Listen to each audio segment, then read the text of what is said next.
Yeah. You know it? Freebirds! Yeah. Going all the way, all the way. Watch how these pieces get moving like Hasbro. You know ain't no con in these raps, so I'm trying to be calm when it comes to the cash flow. You know talking till I die from the city we ride, no matter the outcome. You know when you out watch your mouth in the jungle, a lot of them never escape from. Agent J when I bait some, 28 in my bag like I'm Freddie T. Agent K when I'm holding the city down, blocking all of the haters like Tony B. It's our year every year, if you quoting me, we gon' see on the field. They know the county, I scream it wherever I go. When I bleed, I just see black and teal. Feel like Brunel when the plays is in action. Every line that I flow always solid, that mean I ain't worried about pockets collapsing. He may go all the way, running the S's and O's, gotta love how it happens. You ain't part of the gang, I ain't gotta explain why we ain't got no room on the wagon. MIT is the Army, the Navy, the greatest is Jimmy and Keenan, the ultimate package. Ooh, never can care how you feel. You are now in the mix with the men and Teal. Nothing but facts inside these conversations. Keep it 100, the law of the nation. With all the smoke, we can meet at the bank. You know the location. Executing the play when the ball cross the plane, that's the game. Hit my little celebration. Then all I can hear is them saying, yeah. Then all I can hear is them saying, yeah. All I can hear is them saying, ooh. You know it? Yeah. Freebirds.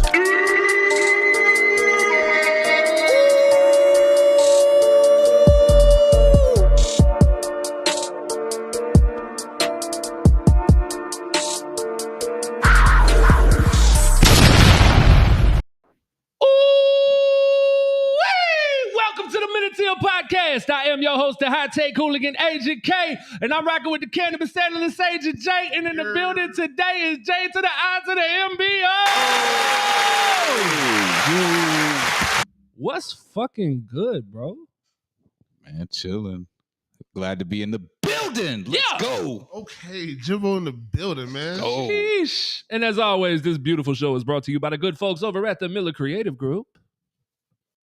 MCG, our group of talented designers, can take your ideas and create something special. Been needing to wrap your vehicle to promote your business? Or maybe creating new business cards to stand out in your field? Maybe you're looking to create a memorable gift for a friend. Call us today and speak with a member of our staff and let us handle your vision so you can focus on what's important. Call 904-771-5855 or visit mcg247.com for more information. Yes, motherfucking sir. And without delay, we gonna get right into it and bring in the homie that goddamn.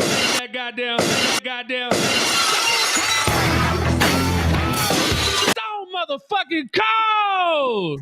What up, boys? What up, Stone Cold? What up, Jimbo? Yo. I pressed the What wrong up, Jay? button. Yo. What's that? I pressed the wrong button. Sure you did. I gotta label the button, Stone Cold. I'm sorry. Pressed the wrong button.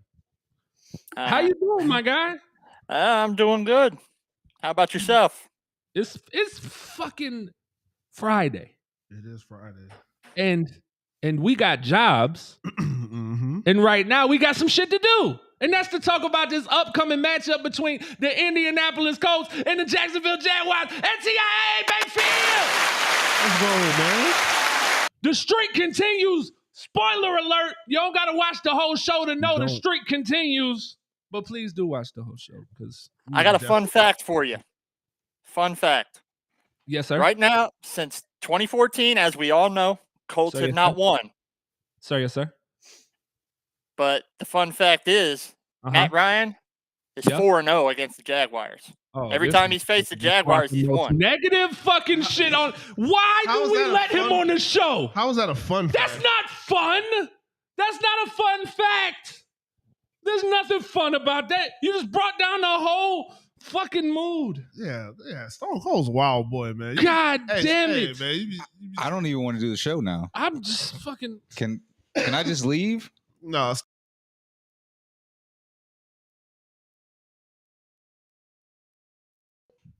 Jesus Christ. God damn. Oh my God. Fuck it. All right, we'll try this again. Oh God. That's not a fun fact. It is not. What? If you guys let me finish, I was going to say we're going to break that this Sunday. It don't matter. You saying, let me finish. That's like when you surprise butt sex your wife. And you're just like, it's already in. Let me finish. Like, no, you don't do that. Yeah, bro. So out of the whole thing, you got an easier way into stuff like that, bro. Tripping, man. Like, fuck. Out of that whole thing, you came out with butt sex. Listen. Hey, bro. Hey. I mean, we don't gotta wait till 8:45 to get dark in this bitch. For real. I'm just look at what us and them say. Us and them say Stone Cold. That's about as fun as wiping your ass with a pine cone. That's what he's saying. See, now look at the chat. Look what you've done, Daniel Holmes. So you're saying I should don't start Matt Ryan. Don't start Matt Ryan. We're gonna brutalize him this Sunday. Oh man. That is an interesting fact, though. Very interesting. And I would have said there's no chance in hell the Falcons would win last year, and they had no business winning last year. But they that one slide. Yeah. Yeah. But, I mean, veteran quarterbacks, bro, going up against inexperienced quarterback. Yeah. God, though, did you see the injury report for the Colts? Good God. I did. You go for it. Go over it. Tell the people who don't know. Shaq Leonard. I'm about to say, you sounded so prepared, and then you started to look around. I was like, he's got this shit ready to go. Shaq Leonard gone. The rookie wide receiver. Gone. Alec Pierce, concussion protocol. He's not playing. We're not playing. calling him back. We're not doing it. We're not calling him Shaquille. I'm not doing it. Your name is Darius. Your mama named you Darius. I'm calling you Darius. And Darius, man. Just like Elmer said, Pittman's questionable. Yes. Yeah. And no. Pittman's out now. Oh, he is? Okay, I didn't get the... I saw Pittman and Darius Leonard ruled out. Let me check my... I saw questionable. I just saw... Yeah, I saw questionable earlier. I know. And so I just wrote an article to go along with our guest this evening. Y'all make sure you stick... Who is that? Oh, make sure you stick around. 8:15, we'll be bringing on Meghan Hall from the Indy Intercept. She'll be coming in to talk the game with us and give us her perspectives. So I wrote a co-article with her giving score prediction for the week. And at that point in time, she informed me of the questionable status. She also informed me that it was to believe that Darius Leonard would play. Then I saw a tweet come out a little later that confirmed him and Pittman are out. That's what I saw. I could be wrong. But, oh, no, you know what? If Pierce and him out, Pittman's still questionable. That's what it was. Was. Pierce out. And so we have Pierce and Leonard for sure out. We have Pittman questionable. DeForest Buckner didn't practice yesterday. So he's suffering. The injury report is very, very thick.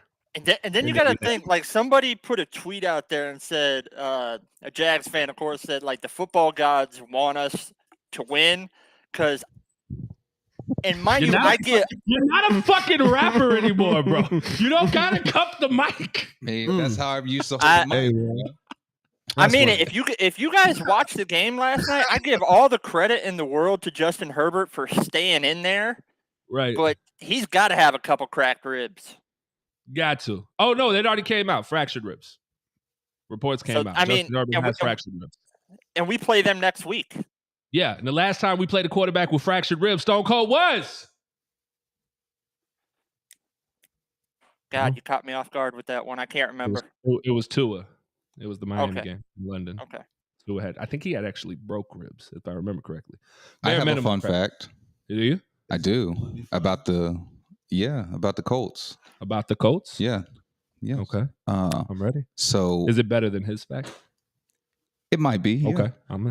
You know, the last time that DeForest Buckner didn't practice with the Colts before they played us, we beat them. We did.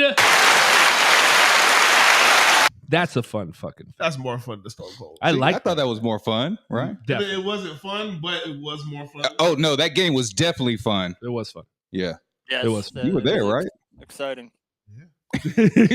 You didn't have fun? I enjoyed myself. Okay. I had a blast. Yeah. It's like I had a fucking blast. No, I think so. So if we're skipping ahead now, and that's what we're doing in the comments, us and them says, I think Herbert plays, but Daniels finishes. I don't think there's any question Justin Herbert's going to play next week. Justin Herbert will play. I mean, Tua, like I said, I believe Tua's injury was more significant. And Tua played. Y'all remember they created some sort of padding deal? Right. And this rib cage protector for him. And that's how Tua played. I really thought we were going to feast and smash him nonstop, and it didn't happen. Mm-hmm. What I will say is because of Herbert's injury, you're going to see a game plan similar to what they just did with a ton of dinking and dunking. Mm-hmm. And it's going to be dinking and dunking. I don't think he's going to take the time to try to make those big shots downfield. So the couple big shots he did have, was shout out to Mike Williams for my fantasy. Oh, my God. 26 points. Thank you, sir. That last touchdown he threw last night. Oh, that was awesome. That shit was a fucking. That was probably the best throws I've. While we're on this shit that's not relevant to this week, the interception. Yeah. On for the 99-yard return that lost them the game. Did you see the whole clip? Yes. So Buddy caught two passes on the drive, and then he's like, "Yo, give me gassed. the fuck." He's gassed. exhausted, Right? And he's trying to come out, and they're like, "No, go back in." He turns around, you can see it on his face, like, "Fuck." He goes back in, and then he runs a half-ass whip route and gets picked up, and people are blaming the tight end because he's a tight end, I believe, not even a receiver. Yeah. They called him a tight end. I'm assuming he's a tight end. I'm not trying to guy.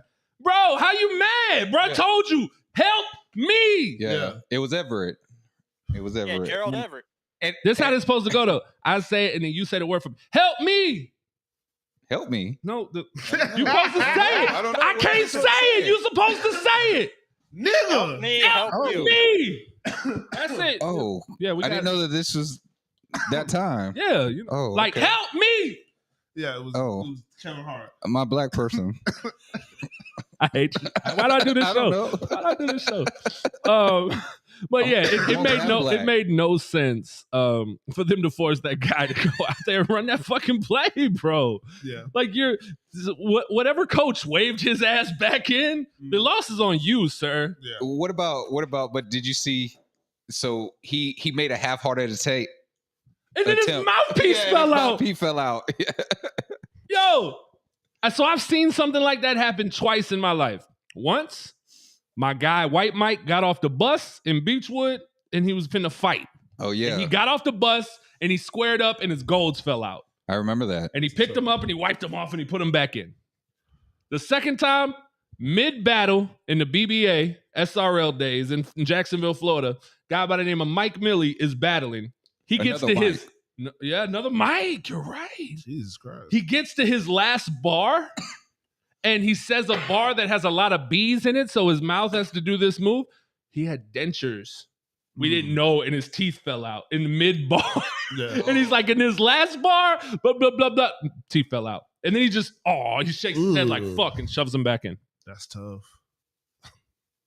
That's crazy. That's tough. Now this guy is the whole reason the pick six happens. Yeah, because he runs a half-hearted attempt at the route, and then the ball gets picked off. He reaches with one arm, and then like his mouthpiece falls out, and he just looks down at it like, "Fuck." Yeah, like bro, I'm trying to I know I'm like bro, I know. Well, what I heard they were trying to go with bro, is Jared Everett was lined up on a very tiny corner. Mm-hmm. And they wanted him to box him out. A seventh-round rookie, tiny corner. Yeah, they just wanted him to post up and box out and just make the catch. But he ran a half-ass route, and the guy jumped it. Facts. The shit was dreadful. Tunchi in the building. We just gonna say it. We ain't even got to try to make it awkward and you creep, bro. It's all good. You go into the fridge. I already know. All my food's in here, bro. Gotta get it in though. Bingo. You too, man. But yo, it is absolutely 110% on the coach's fault. They decided not to let that young man come out. If a player tells you, bro, I gotta come out, you should probably let him out. Because at that point, there's no reason for you to force this man to stay in. You're not untapping any hidden potential, bro. Like, he's in the league. He knows his limits. If Cuz says, get me out of here, you get him the fuck out of here. But that's enough with that.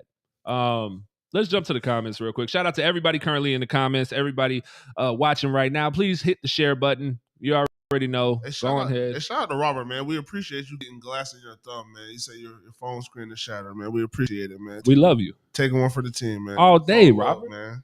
Robbie. You know who we need to, Money Mike's not here yet. You got to send the Money Mike a text. Let him know whenever he's ready. Hop in. Yes. But moving on from the Chargers shit. Like I said, make sure y'all subscribe to the YouTube channel, the Minute Teal Podcast, all the above, at Minute Teal Pod on Twitter, Minute Teal Podcast on Instagram, Minute Teal Podcast in the Facebook group. Just fucking type in Minute Teal Podcast in Google and do everything except buy that shirt that I made when I was like 110% sure we're getting Byron. Mm-hmm. Yeah. Because don't buy that. And I said, you know what? I'm going to screen share this because we got a minute. And I think before we get into the meat and potatoes of the show, this is hilarious. Let's do a screen share. I want to show you guys something. This lets you know how quick these motherfuckers will take your shit. Watch this. All right. Hopefully you don't have any like porn right there. No porn. Okay, cool. So watch this, guys. We're going to go to Google. We're already on Google. Was there porn in that? Oh, hold on. What? Hey, you watch Umbrella Academy? Yeah. Podcast. Love Umbrella Academy. Hey. Boom. I'm on like episode 7 of season 3. Yeah. So we're going to hit the scroll down. The last one right now, right? Yeah. To me, the third season is good. Second season was fire. First season was hard. Second season was fire. The first season was weird. What the fuck is happening right now? You're doing whatever. Yeah, I'm screenshot. I'm supposed to talk to them and tell them what they're looking at. We over here talking about the Umbrella Academy like we on hold or something. I felt like we were not on hold. I felt like we was on hold. We're not on hold, bro. Look at this shit. Okay, look. Yes. We Googled Minute Teal Podcast. Mm-hmm. This is only my second time in studio. NVDT-shirt.com. What is this? Who's selling my shit? Who's selling these designs? Yeah. They legit stole the designs, bro. That's crazy. And are selling it for $22.99. Wow. The exact t-shirt designs that I made when I was for sure that Leftwich was coming here. And they put their logos on it and everything.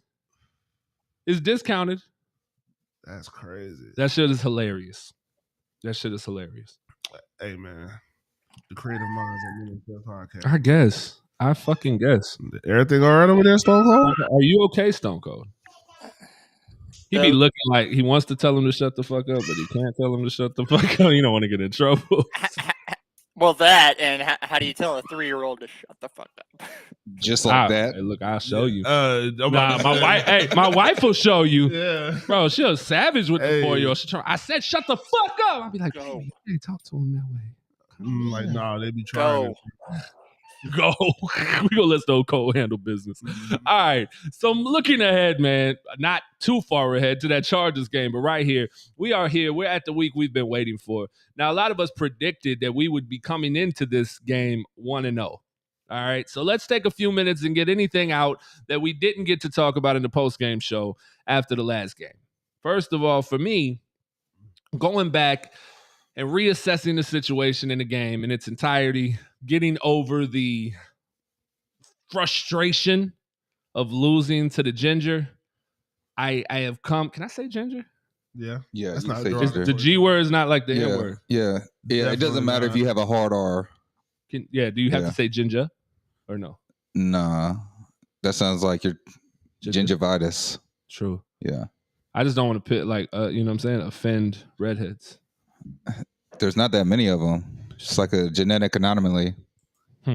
Anomaly. And they're disappearing because I'm still saying that. And they're disappearing because the redheads aren't fucking redheads. They all find each other repulsive. So the numbers are just like drastically dwindling down. Each other repulsive.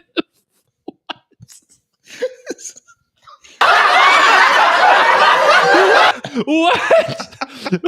Gingers don't like other gingers? No, they don't, bro. Mind is fucking blown right now. When's the last time you ever seen a ginger couple? I've never Ever. What? Wow. Daniel Ho say just saying open ginger, bro. I thought you were good. I'm just saying. I was, but she keeps on running. She heard what you said. She heard what you said. And but no, my wife's actually has a phobia of ginger people. Really? Of gingers? She's gingerphobic. I'm gonna turn it off again for a little bit. No rush, Stone Cold. Don't beat him or anything. It's just a little much. That's crazy. She's gingerphobic. That's nuts. But once I got over the fact that we lost to the ginger and all of that, I said, okay, Let me look at what really happened. And that's when I started to become okay. And I don't want to sit here and make it sound like we're accepting participation awards or like it's okay to lose. We're not doing any of that. Mm-hmm. I see my guy, Tom McManus, shout out to Tom, saying, there's no moral victories. And that's true. Of course, we know that. And when it's all said and done, 110% correct. But as the article that I recently wrote in the Duval Dropback, which you guys can all go ahead and visit, the DuvalDropback.com. That is the new written platform that will showcase the collective that is the Men and Teal podcast written format, as well as different podcast episodes. You'll see post-game shows on there, all of that. You can go right to DuvalDropback.com and check that out. Shout out to Stadium Rant for plugging us in. But like I said in that article, it's not the same old Jags. And that was something I was able to sit back on these last few days and kind of feel better about. There is no chance that the same old Jags would have come out in that second half the way they did. Mm-hmm. Force that punt, get the ball back, score a touchdown, come back, get the interception, go right back down and score again. I mean, what they were able to do, that is something we have not seen since Blake Bortles in the Pittsburgh game in the playoffs. Mm-hmm. Answering the bell is something we have not been able to do for quite some time. So I 110% feel much better about our performance. Not the outcome, of course. Don't get it twisted. But the performance, I do feel better about. So okay. So was I right? I had a feeling he was going to do this shit. Yes, bro. You was right. So I may or may not have gotten a little down come halftime. I may or may not have started to say things like, man, we fucking suck. Same old Jags. I may have been the guy saying that. At which point, and this is how I knew he was mad, right? Because he wouldn't even look at me. He kept looking straight ahead. And that's when you know a motherfucker mad at you for real. Because if they look at you, they might want to fight you. So he's looking straight ahead at the TV. He's like, bro, shut the fuck up. Like, stop saying that shit. Stop all that loser shit, bro. You know better than that. Like, we don't fucking talk like that around here. Like, he was mad. He was clapping. He was clapping. Hey, I mean, because we was playing, bro. I mean, he went and put his shoes on and laced them up. Yeah, he was ready. Yeah. I was like, Mexican got on boots. I knew it. Don't spit that shit on the mic. That's my favorite comedy skit ever. Mexican got on boots. But no. That's a real thing. Oh, yeah. That's a real thing. Anyway, continue, please. I feel like Stone Cold's back. Bam. So, so he told me that, and then we come out second half and we're on fire. So, man, shout out to him. Look, but I understand the feeling, bro, because I've never felt that way, Jay. Because ever. Did y'all watch the All 22? He has been. He's been breaking it down. I haven't. You've been breaking it down. Did you get any clips? No, he's got to show me. Okay, yeah. I got some clips, bro. You got some? I got some clips. Let's do it. I thought that's what that was. And, I'm so impressed right now. And goddamn, bro, we were talking about Darius Williams. Oh Lord! Can I be honest? I know what you're about to do because I remember every play.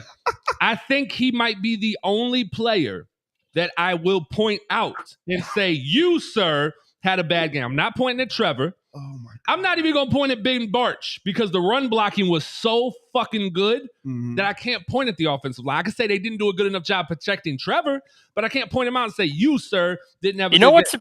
You know what surprised me? Jawan Taylor was the highest graded offensive lineman for that game. Jawan said, "My job, sir. This is mine, and I'm going to keep it." Like the Shaq, before he played the Shaq Griffin hate, bro, shut the fuck up. Everybody on Twitter and Facebook going slap ass in on Shaq Griffin. Like, what are you talking about, bro? Just let us know you don't fully understand football. If you're going to come out here and go, man, Shaq Griffin got burnt. No. He clearly was expecting help. It was cover 2, and he clearly wasn't even supposed to follow the receiver that far. He was supposed to check him and stay down. He saw nothing was coming underneath. He continued to follow. Cisco played too far inside. He's a gambler. He thought he saw something else, and they got beat. That's it. That's it. It's not that serious, and it's going to improve, and they're going to get better. If we want to go back to the Rayshawn Jenkins play, would you like to go to that? Would you like to talk about that one? Because you broke it down pretty well. The other touchdown Shaq gave up against Dotson? So they do this like kind of sloppy play action, right? But it's clear that the running back does not have the ball.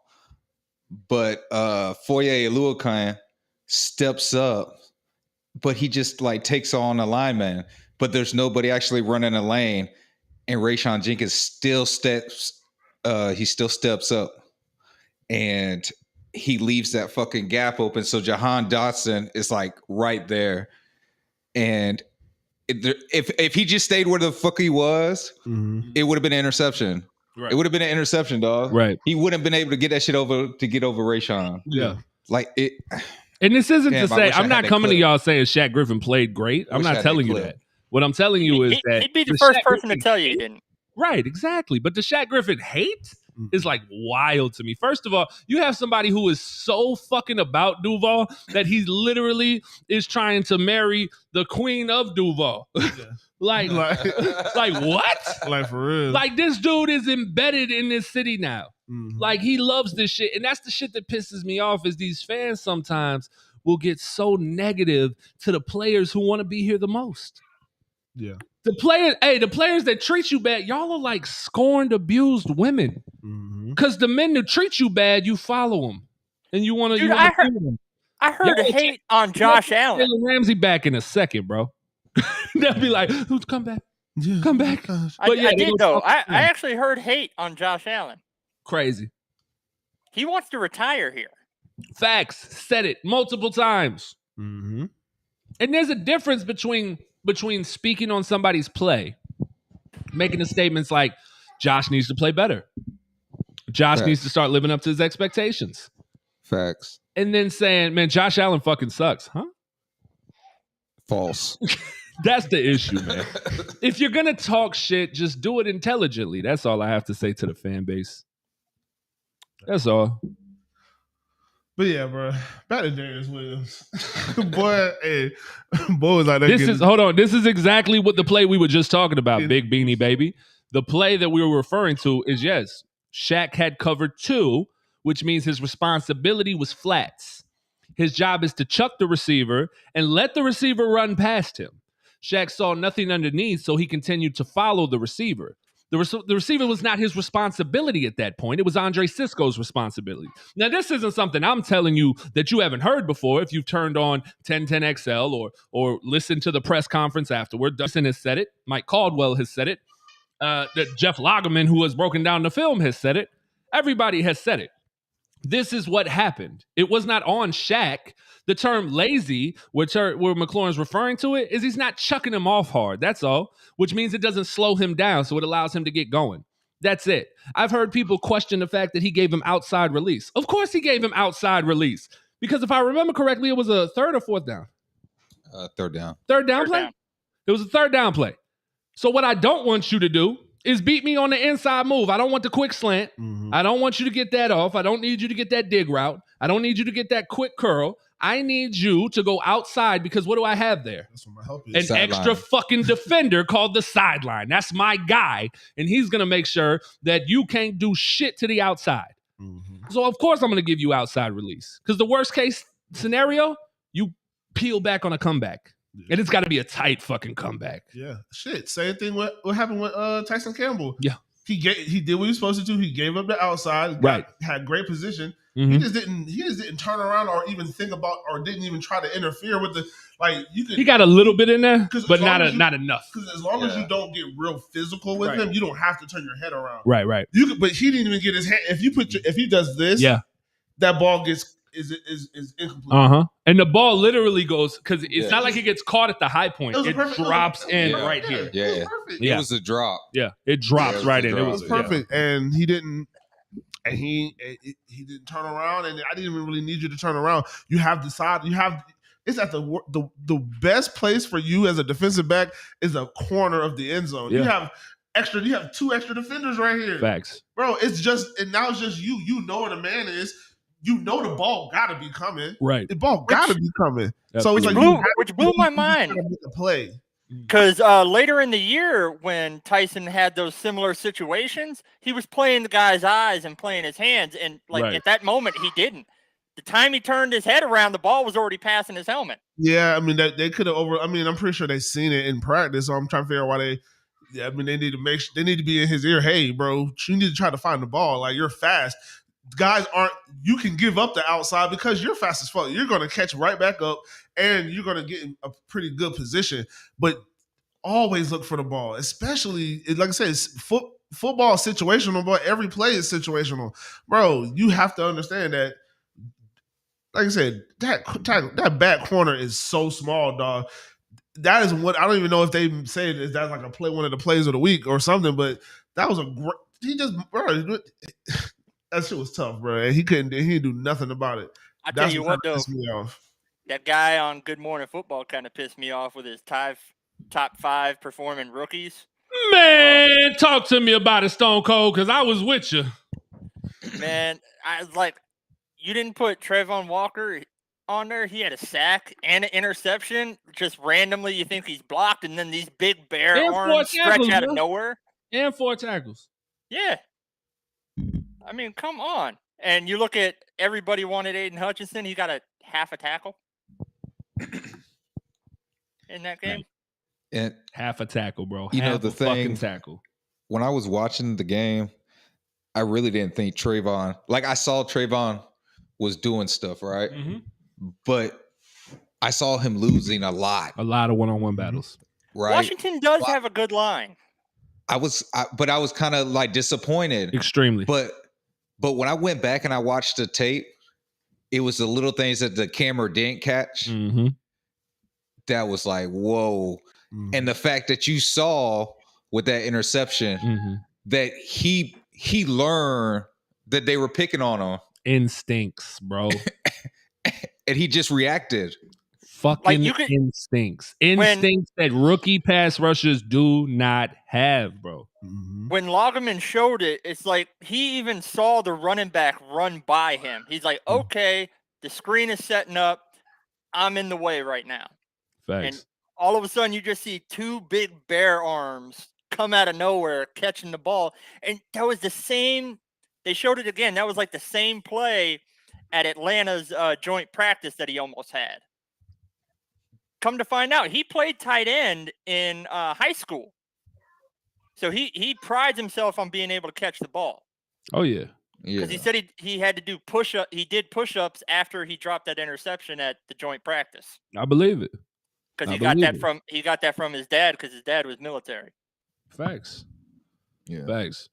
I mean, it's wild. But go ahead, Jay. You got your clips? You got some clips ready? Oh, yeah, man. Let's do that so we can move on. It sounded like you forgot. Well, no, I didn't forget. I was just like, shit, the conversation kept going, so, I won't go on. Now I got to make sure which one this is, but. Uh-oh.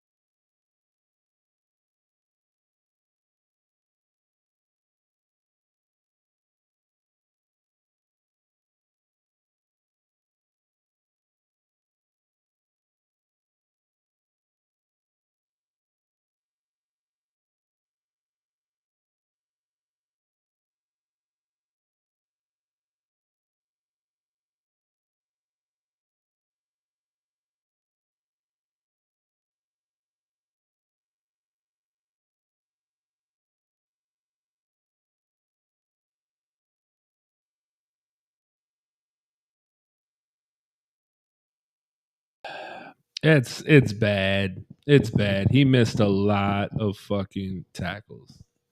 Yeah. He just, and what's wild is like that first one with the whip route, like he went to like my son tries to tackle that way. Like high as fuck, reaching. Yeah. No sort of breakdown, no buzz, no shoot, nothing.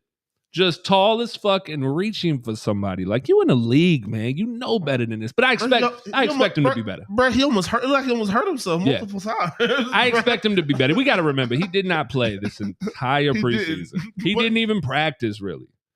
And then he was red jerseyed every time we were out there. He wasn't getting any contact. He wasn't getting any real burn. Bro, you know what actually, going back to my high school playing days, you know what actually really helped me on my tackling? Tackling? Somebody say what? Strong hands? Well, I did wrestling too, and you build up that wrestling grip. When you lock hands on somebody, they don't break. Let me tell you something. I think grip strength is the most underrated trait when it comes to tackling, shedding blocks, and blocking. Grip strength is huge. Mm-hmm. If I got my hand on you, I don't care if it's just this. You're not getting it. I don't give a fuck how fast you run. I am going to hold you, and I'm not letting go until somebody else gets there. If I can't pull you down, somebody gonna come finish the job. Mm-hmm. Grip strength is the most important part. If I'm shedding the block and I can punch, grip, and throw, ain't nothing to it. Ain't nothing like getting that, that punch to the outside of your shoulder and that quick. Oh my goodness. It's legendary. And speaking of legendary, let's bring in a motherfucking legend. Money goddamn Mike, goddamn it. Money. Here we go. Money talk. Here comes the money. Money, money, Right, so let's get that shit out of here. What's goody, Money? Out here braving the tropical storm. I hear it. It sounds like you in a tropical storm. It definitely does. My bad, y'all. My bad. I wasn't like this, but we got still up in the rest. Hold on, Money. I got something for this. We still gonna have money. Yeah. We still gonna have money. I gotta wait. While we do that, I'm gonna talk about the best defensive player I saw this whole entire weekend. Who that? That is one Major Devontae. That boy was kind of cooking. Hey, my boy, every play he was in, he got a tackle. Facts. Probably made the best defensive play of the entire game. Facts. Off of a mistake on some Josh Allen shit. Like, it's like he just, I don't know if he knew, bro. It's bro, they fucking, he came off the ball was snapped. He didn't come out his stance like right away. It was like a full second. And like, he gets up and the play's already happening, but it ends up being a run to the outside. So he reads it and chases the play down probably like 11 yards down the field. Like, but saved, like there was nobody else over there. Right. Like saved big, like somebody may have caught the kid 30 or 40 yards down, or that's a touchdown. Right. Facts. Saved it. Facts. From the middle of the D line, chased the play down and they only gained like 11 yards. Bro. I'm trying to tell you, sweet, bro. They were all out of position. He just made a play. I was like, oh yeah. I said, that's hard. Dog. Hey, that boy kind of stupid. Dog. Who Major? Dog. Yeah. Dog. All right, Money, you can hear us? Yeah, I got y'all. Y'all got me? Of course, baby. Yeah, See, this is better. Now we live on the phone with Money Mike. See, this is okay. So, Money, talk to us, man. How did you feel about the performance last week? Because we didn't get you on the post game. Man, that's hard for me to keep it short, bro. But I'm gonna be honest, man. I'm gonna be short and I'm gonna be honest, okay? Money, there's nothing you can do about being short, by the way. He walked into that one. He walked right into it. Look, man. I'm just gonna say this. It was low hanging fruit. On a scale of 1 to 10, my concern level about Trevor is still only a 2 or a 3. I have all the confidence in the world in this kid. Facts. He's got every tool there is. He's got everything you need. Okay, so I'm gonna preface it by saying that. But I cannot have my number 1 overall pick missing throws in the end zone in his second year. I'm just gonna say it. Like, but by the end of the year, that shit's got to stop. Yes. That's all I'm gonna say. Okay. Yes. Now, sir. The O-line, it needs to be improved. Okay, pass protection was sorry as fuck. It just was. Now, and I came on here last week. I knew Washington was going to put up. Man, Ron Rivera can coach that defense now. He really can. Yes, he can. And they came to play. Yes, they did. They came to play. But I just, I know there's by no means is it me putting it all on Trevor. I just when I get a number 1 overall pick as a quarterback, there's certain expectations, and those expectations, granted, the history is not great with what happened last year, but in another year, that shit's going to go out the window, and it's going to be, can you hit the open receiver? Can you get your mechanics tight even under pressure? Can you maneuver in the pocket and find the open guy? All that shit has to be done if you're the number 1 overall pick as a quarterback. Generational talent. Absolutely. Absolutely. Because, and I posted, I talked about it a little bit in the new article dropping on the Duval Dropback, the 5 keys to beating Indianapolis this week. One of those was referring to Trevor Lawrence's protection, right? And the fact that the numbers were, I believe, 18 of 24. I think it was 18 of 24. Yeah, I know the text you're talking about. For 200 yards and a touchdown, when in a clean pocket, and when outside of a clean pocket in chaos, he was 6 of 17? 6 of 18. 6 of 18 for 74 yards and an interception that he threw on the final play. And I asked a question in the article. Some may say that the great ones have the ability to make those plays in chaos and under pressure. And I would argue that, or I wouldn't argue that, rather. I would say you're correct. But I would also say that the 5 individuals paid quite well to protect your signal caller should do their job to allow him to better do his. Oh, no. If they ain't get somebody, a lot of them got their ass chewed out, bro. Had to. Because and you know what made me mad is Cam Robinson was mic'd up, and he's so fucking good when he's mic'd up. Like, bro, he's mic'd up was fire. Oh my god, you listen to Cam and you're like, yes, and then you watch him get run around and you're like, fuck, like what is this? No, but Cam didn't have a terrible day compared to, I don't know. But they put Luke Fortner. But they put Ben Barch on him though. You think Tyler Shatley's gonna start at center? I don't. So Luke Fortner was the worst center no bullshit. PFF graded him the worst center that started last week.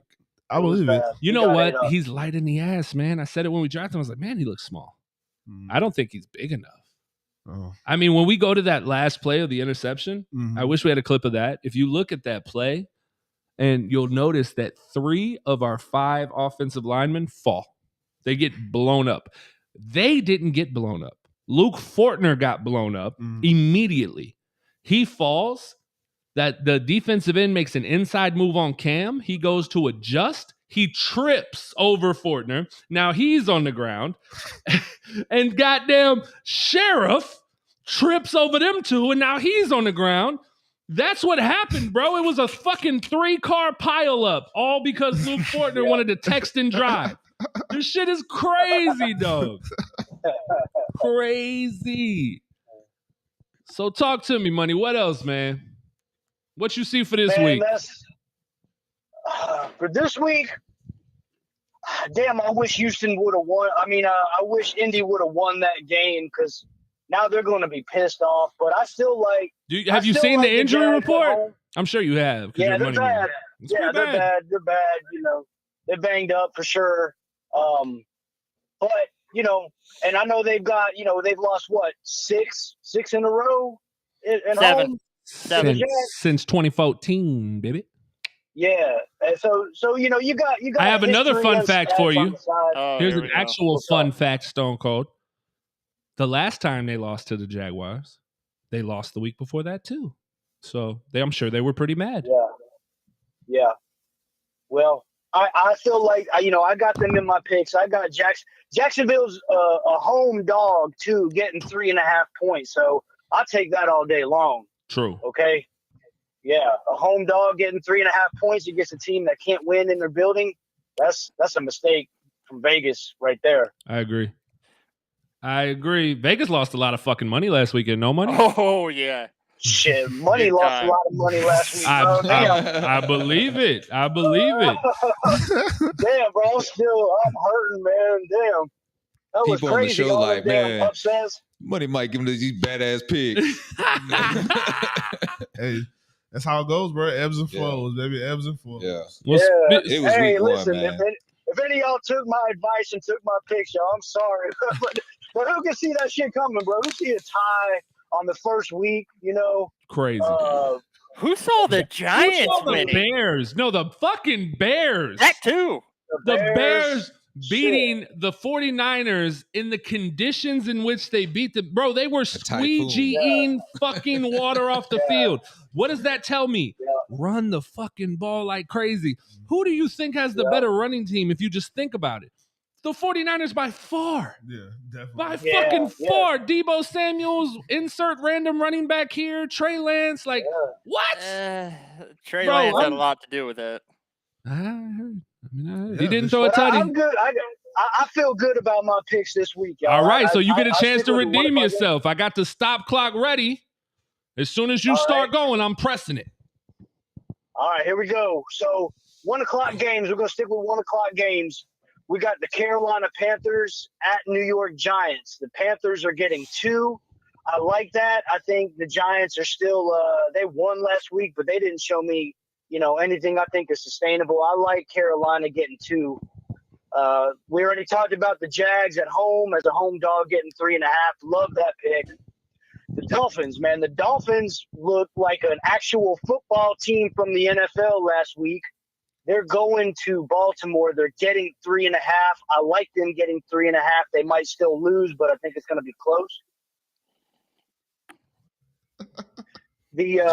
We got the Patriots going to Pittsburgh, and Pittsburgh is a home dog with New England coming off a loss and Pittsburgh winning that one. Pittsburgh's getting 2 at home. I'll take that all damn day. 10 seconds, money. Yeah, all right. I got the Browns over the Jets. Head up. No points. Just take the Browns at home. And then I got my Bucks to fucking finally break through and beat these damn Saints in the regular season. We beat them when it counted, but they've had our number in the regular season, not this weekend, bro. The money fucking minute. The money fucking minute. Great job. Great job. Why is Stone Cold not on the screen anymore? He is on the screen. He's not showing on the screen. Where is he? Where'd he go? He's in the He's bottom a corner. little bottom corner. There's a bottom corner. Why does it show on mine that he's in the bottom corner? It is showing on yours. Move your mouse up. Oh, here, bro. shit. The people can see him. Damn. That's crazy. Bro, he's smaller than Money Mike right there. That's wild. That is fucking Well, hey, listen, y'all be good. I'm gonna go back to Miss Money before I get my ass chewed. Go for hey, Go make her- go make her rain. you know what, Money? Go chew her ass. How about that? Let's go, Money!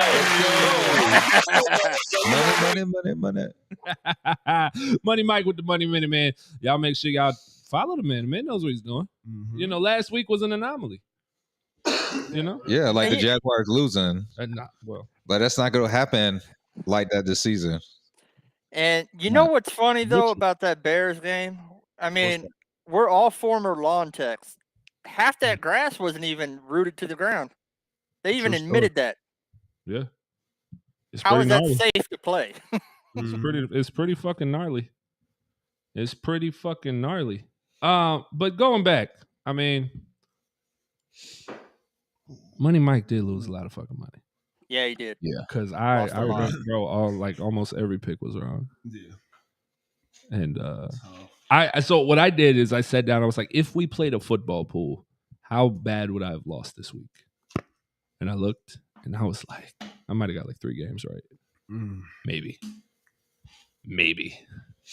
I mean, because there's no way I would have picked the Giants over Tennessee. No way I would have picked Houston over or to tie against Indy. No fucking way I would have picked the Bears over the Niners. I would have picked the Dolphins correctly. No way I would have picked Washington. I mean, no. You know what I would have done, though? I would have picked Seattle. I did have Seattle. I did. I mean, I just feel like for some reason, bro, I'm like, bro, they was on Russ' ass, boy.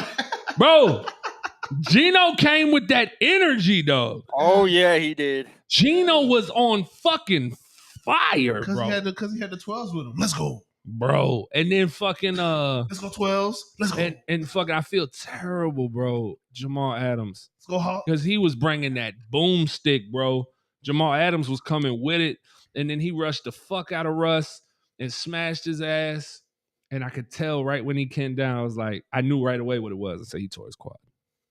I knew it. Because just the way he felt, because nothing else happened. There was no wiggle to the knee, nothing. It was just the way he dropped and the way he tried to stand up and couldn't. I was like, tore his quad. Wrestling fans know, because we remember Vince McMahon running down to the ring. And when he goes to right at the ring, right as he gets to the ring, he just drops. And then he like rolls into the ring and he goes to stand up and he drops. And you're like, what the fuck happened to him? He tore both quads. Yeah. Clean off the bone. So, absolutely. I knew for a fact Broncos weren't winning that game. They should not have won that game, Daniel. No, sir. Holmesy says they should have won. They should not have won. The fans was on Russell ass. Bro, the Seahawks fucked up and almost let them win. Yeah. But no. They had the big mo from the beginning. The defense, bro, there was guys on the defense making plays that I never even heard of. They're not even on Madden. They got the blackface on Madden. They don't even got a picture. Nope. Dog. That shit was crazy. Hey. So the debate about the 4th and 5, do you put that in the quarterback's hands or you try the second longest field goal in history? It's like this, bro. It's like this. They had a line, right? And they came out and said, we had a line. We got to that line. So we had to make a decision. So you can question why their line was so far away. But I guess their line was at that point of, if we get here and it's our only opportunity, I feel like we can make it. Because he can make that kick, apparently. That's insane, though. But that's the way the league is now, though. 60-yarders ain't shit. They had a lot of, bro, They did waste the time. 30 seconds. Pure third, like. But if they make the kick, it's not wasting it. If they make the kick, then what they did was genius. See, that's the thing with these situations. Hindsight is always 20/20. Yeah, and we could go back. It's football. You take the points. You like ran it? You take the points, bro. You know why you take the points? The Monday night game. That's why you take the fucking points. Because guess what? The Chiefs went down there, fucking kicked the field goal. They didn't just say fuck it. They took the points. They didn't try to go. Taking the points in this situation, honestly, is not trying a 64. You got to play smarter football than that. I mean, yeah. They could have ran it. 64 they could have ran it, got 2 more yards. Well, they did. It was 4th down. If I'm going to lose, it was 4th and 5, right? 4th and 5. If I'm going to lose, I'm going out with the guy who just signed all that goddamn money point. With the ball in his goddamn hand. That's not point. Some goddamn kicker guy who's trying to kick a 64 fucking yarder for us to go. Man, fuck out of here! I'm not doing it. Mind you, plenty of leg. Plenty of leg. He just bro. They gave him 2 chances at it. The first one he kicked damn near went in. It just went to the right, and I said, "Oh fuck! Y'all called the timeout to ice him." And now he's going to correct the kick. I would pull. Russell, get it back on the motherfucking field, Russell. There's no way in hell letting him kick that. Especially after watching that bitch go like that, I was like, oh, he's going to make it. And I'm sure that they were on the sideline going, oh, he's going to fucking make this. And then the second kick was worse, though, because he tried to overcorrect. If he would have made it on the free kick, I'm letting you do it. But yeah.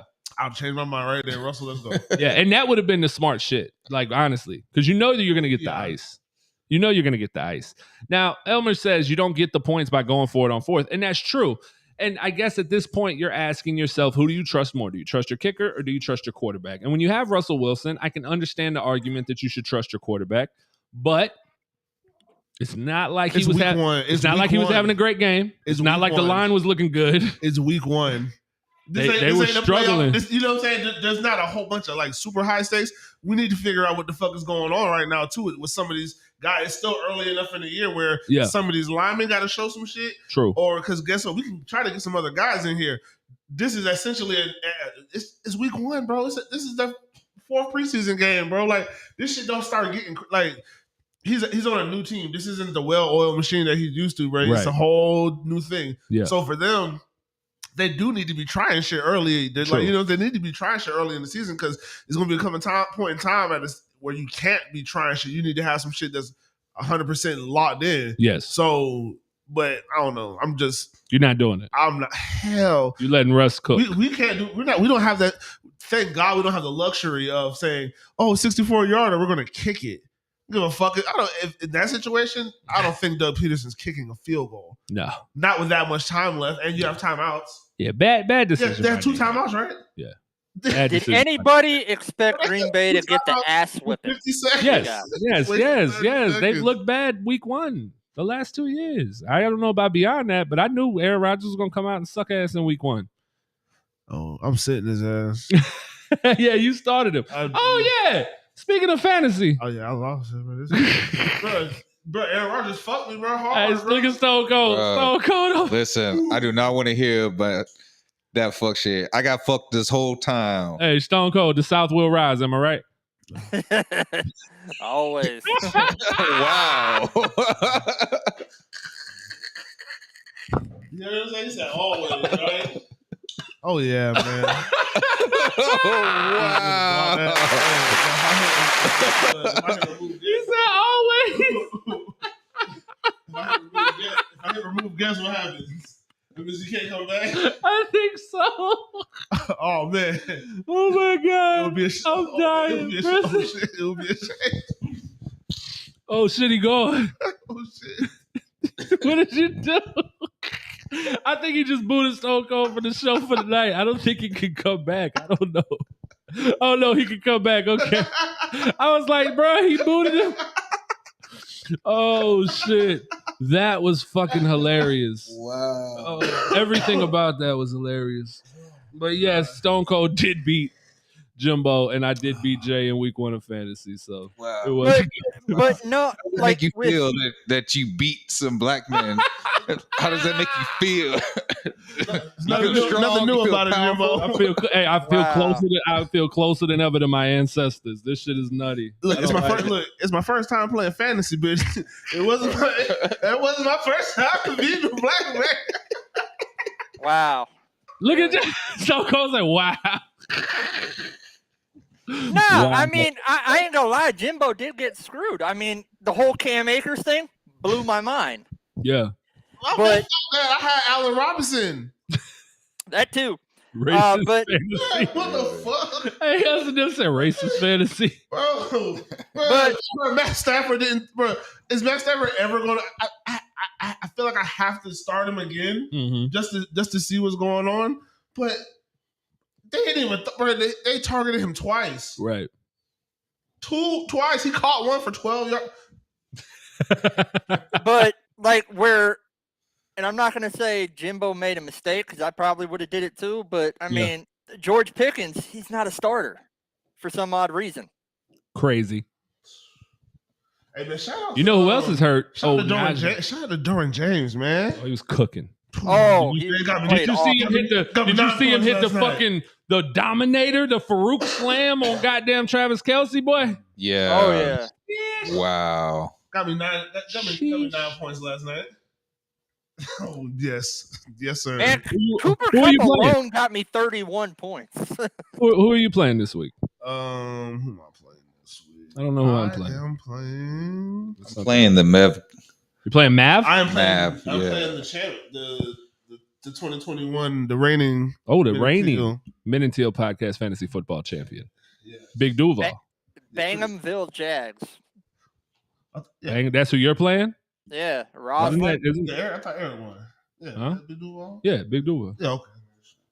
Let's see. Man. Who am I playing? Oh man, look, it's just walk her in, drag her out, beat hanging with Hernandez. You know what else? I almost won in my other fantasy league against Tennessee Craig. I was down by 10 points. Or no, I'm sorry, I was up by 10 points. I was up by 10 points, and he had Dak Prescott and Jerry Jeudy left to play. Dak Prescott got 3 points, bro. Ooh. We rolled into Monday night or Sunday night, and I'm like, bro, I'm gonna win this fucking game. Mm-hmm. I'll tell you what, man, Duval Goon Squad, man, he's lucky he had Mike Williams.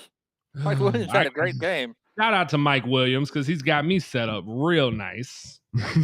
He's got me set up real nice. Damn, bro, Arden Key had 0 tackles. Yes, bro. People were asking, did he play? Jesus Christ. Yeah. That's pretty gnarly. Yeah, I played Duval Goon Squad. Oh, I played Big Marcus. He got Mike Williams in this league. Is that right? Yeah, he had Mike Williams. So he got 28.3 points. Okay. Good for him. Or 25.3 points for that. 3 points for Bosa. Oh, okay. Okay. Man, I don't give a fuck. I'm about to sit. I know I'm about to sit DK and put I had to do a little edit into my lineup. Should I start Burrow or Trey Lance, though? Burrow. But it's Trey Lance against Seattle. And it's Burrow against Dallas. And Dallas's pass rush after what that line let happen to him. That's Good what point. scares me. Good That's point. what scares me. That's all I'm thinking about right there. That's it. Yeah, but what did Trey Lance give you? I mean, he still got like 18 points because he had a rushing touchdown. He threw for like $150 or some Yeah, shit. his running ability gave him more points. Yeah, his rushing ability is what got him the points. I guess. Like- 'Cause let me like look. I- What did he get last week? I think he got like 18 points. Yeah, I had to make a switch at running back though. I put in Khalil Herbert from the Bears. The Bears.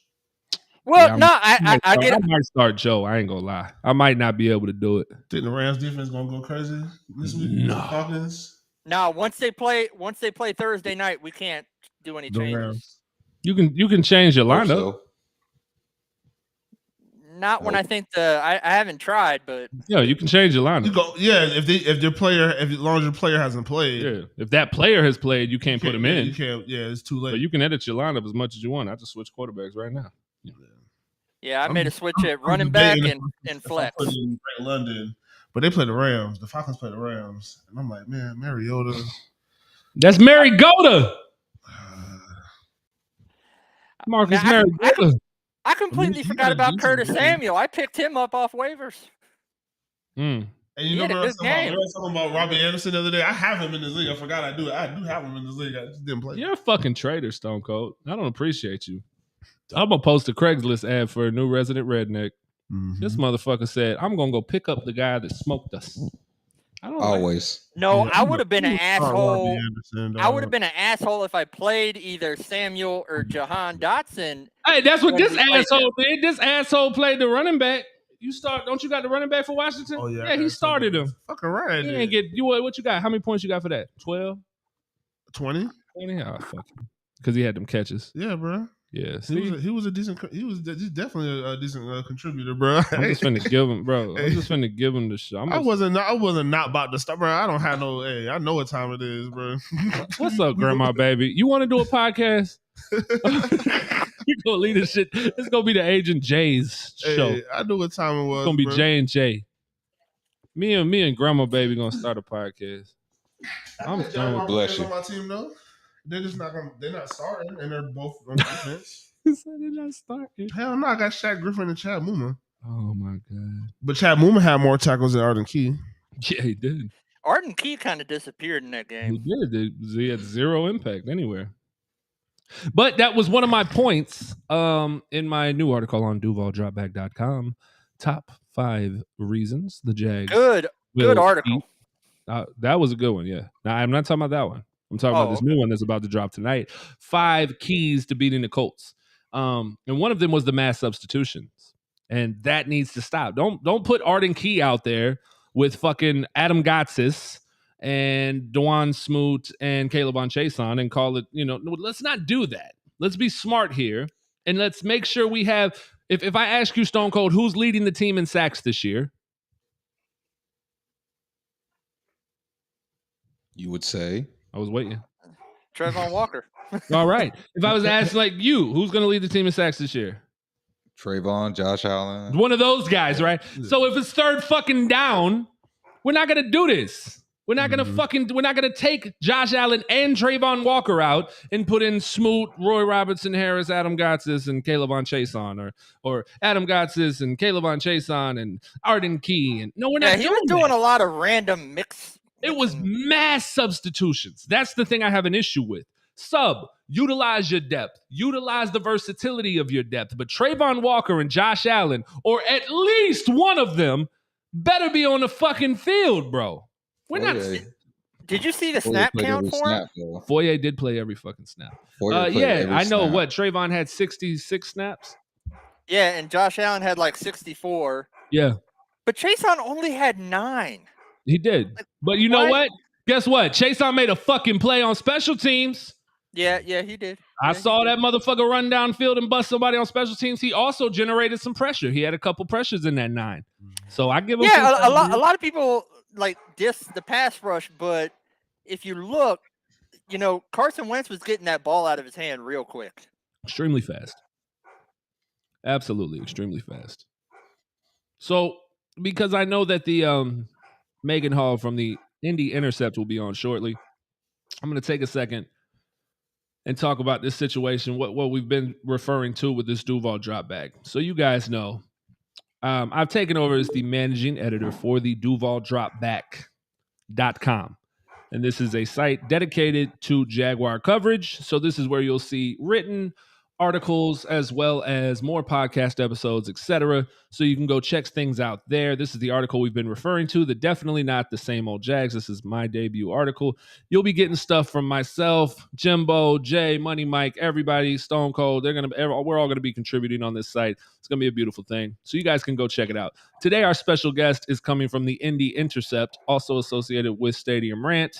And she's going to be coming in. It might have been her. I just heard a knock at the door. I thought that was you when you popped up that screen. Oh, it might have been. Oh, okay. So she'll be here shortly. That's Meghan Hall with the Indy Intercept. Links are in the description, so you guys can go support her. Gives awesome Colts content, but she actually has the Colts. Well, you know what? Spoiler alert. Not going to do it.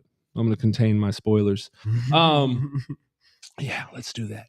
But moving ahead, back to the Colts game, the game at hand. What do you think, Jimbo, is the biggest adjustment needed to secure the win this weekend? Just execute, man. Giving us the coach speak here. That's what we're doing. Right. No. I don't think it's that hard. Like, you don't have to wrap your mind around it. Just go out and do. You know how, like, we tell Major, yo, don't think, but play smart. Mm-hmm. You know? And, Trevor should have had that touchdown, man. I mean, execute. I mean, bro, ETN shouldn't have dropped that goddamn pass. Right. That was what I was going to say. Rashawn Jenkins, even though you had good coverage and you had a PBU, should have been an interception. Like, they were kind of just trying shit on us, and my thing is just like I said, lock in. Honestly, like, bro, this ain't, bro. I understand first game back, okay, whatever, but and I don't want to get no pass for it, but you can't, bro. Lock in, bro, and everybody got to lock in, bro. You see that we running the ball well, run the fucking ball. Like, there's no reason that James Robinson had 11 carries. 66. Yeah. like that's insane, bro. He needs to be, if that's what I don't know, but maybe, hey, bro, he's coming off an injury, bro. This is the second year in a row he's coming off an injury. So I guess they don't want to run him, bro. Yeah. Now, did you hear Coach Peterson's explanation though? Yeah, no, he talked about it, and he said it very clear. He said, "You pass to score in this league, and you run to win." Mm-hmm. And so once you're up, then you're running the ball to win the game, and that's his philosophy. And I think that people are going to have issue with it here because we've always ran the ball, and we've always ran the ball well. I don't have a problem, but it's like, you gotta win. But the pass was always there, though. That's the one thing I will say. I have absolutely zero issue with the play calling. I do, obviously, again, hindsight. So I go back and say, man, we should have kept feeding him the ball because the numbers say he was doing what the fuck he was doing when you was feeding him the ball. Yeah, and when you notice that the pass blocking was terrible, that's when you say, okay, well, let's do what we're doing well. The offensive line graded out number fucking 1 in the entire league. Yeah. An adjusted line. That's running the football. 6.6 yards. Yeah. They were cooking. You gotta, that's what I'm saying. Like, yeah, I understand he's been out of football, but and that's the saying, you got a philosophy, but it's like, bro, they couldn't really do nothing with it, bro. Because you get Cam moving, it's hard now because he made plays out in the open, but he did. Oh, he made a great block. But the problem is, I got it, bro. I gotta see. It's not looking monstrous, bro. Like, yeah, good thing, we got him. I think we're gonna go get another left tackle. Really? After one game, the guy you just paid? No. I mean, he signed the what's it called, right? We got him for 3 years. 3-year deal, baby. Yeah, he didn't sign it. Yeah, he took back the what's it called, to sign the deal. Yeah, well, they finished. Jesus, bro, your twin brother. How do you not know this? Bam Robinson doesn't know that Cam Robinson signed his new deal. That's just the type of shit he smokes. No, I honestly forgot he was playing. I thought he was still playing. That strand is called amnesia. It is, bro. It's actually lemon cherry gelato. Doesn't even sound appealing. Amnesia gelato. Lemon cherry gelato flavor. Lemon cherry gelato. That doesn't sound. That sounds delicious. I don't understand. Have you ever had gelato? Nah, no. You know what I'm saying? You don't know what it is, bro. It's like, I don't even know what that is. It's like ice cream. It sounds like a coffee. Yeah, it's like an ice cream yogurt, but it's like custard. It's like frozen custard. Okay, yeah. Oh, the fire. They love that shit up in Wisconsin. They custard people up there. Bro, the shit that I had at the game with the icy mixed in, that's a gelati, bro. You can get them from. You never been to Rita's? No. You gotta take the kids to Rita's, bro. You get your gelati.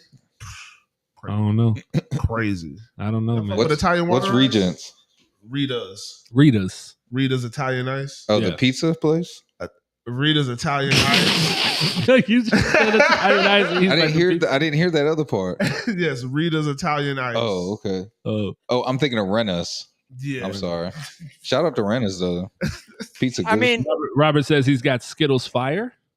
What you talking about? Some flaming hot Skittles? No, it's the strand. Oh, you gotta remember, Robert be burning down. He wants to roll up with Skittles. Oh, with the Z. That's supposed to be. I thought it was supposed to be with a Z.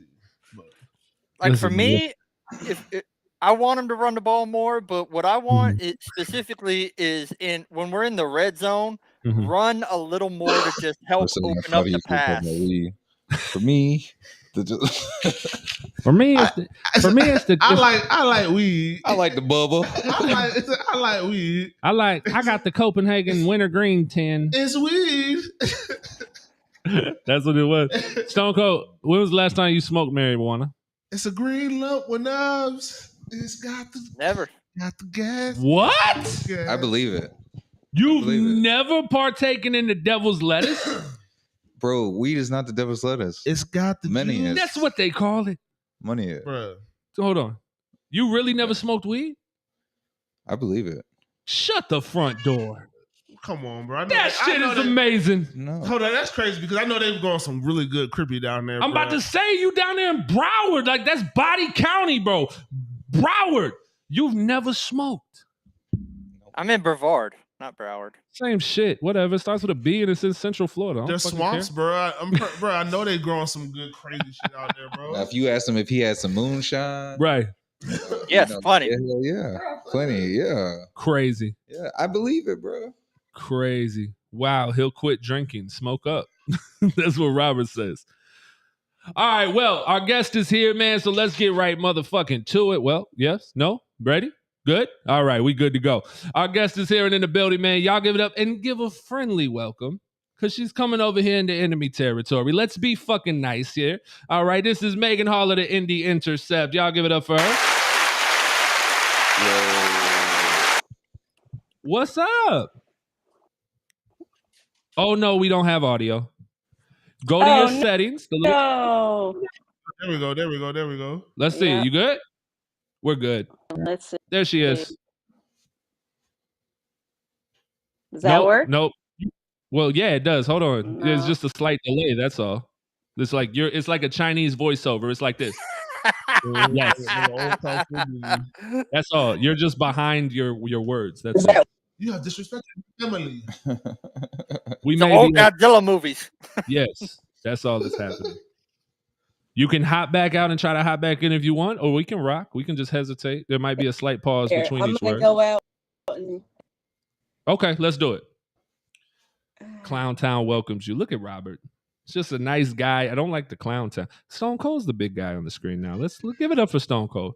Look at the beauty in the face of Stone Cold. It's just I got tickle me pink skin. It won't let me do it. What are you trying to do? Hey, don't make fun of me. Mama Cold's here. Uh-oh. There it is. In the arms of an angel.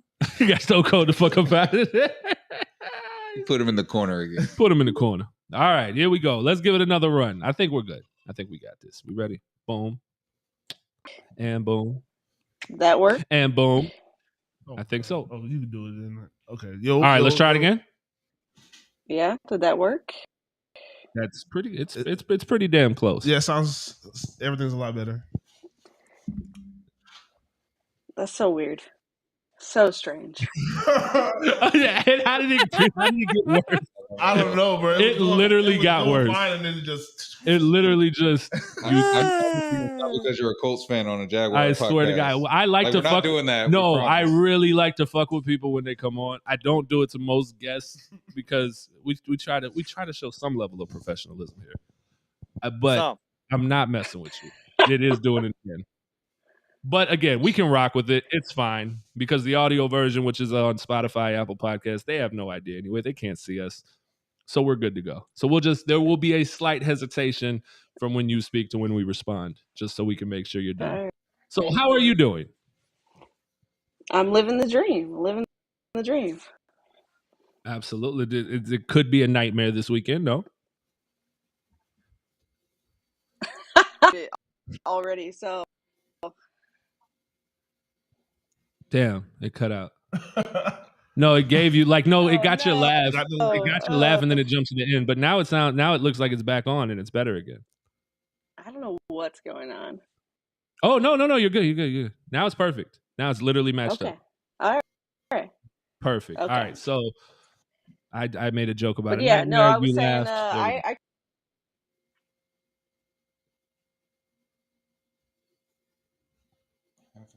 What happened?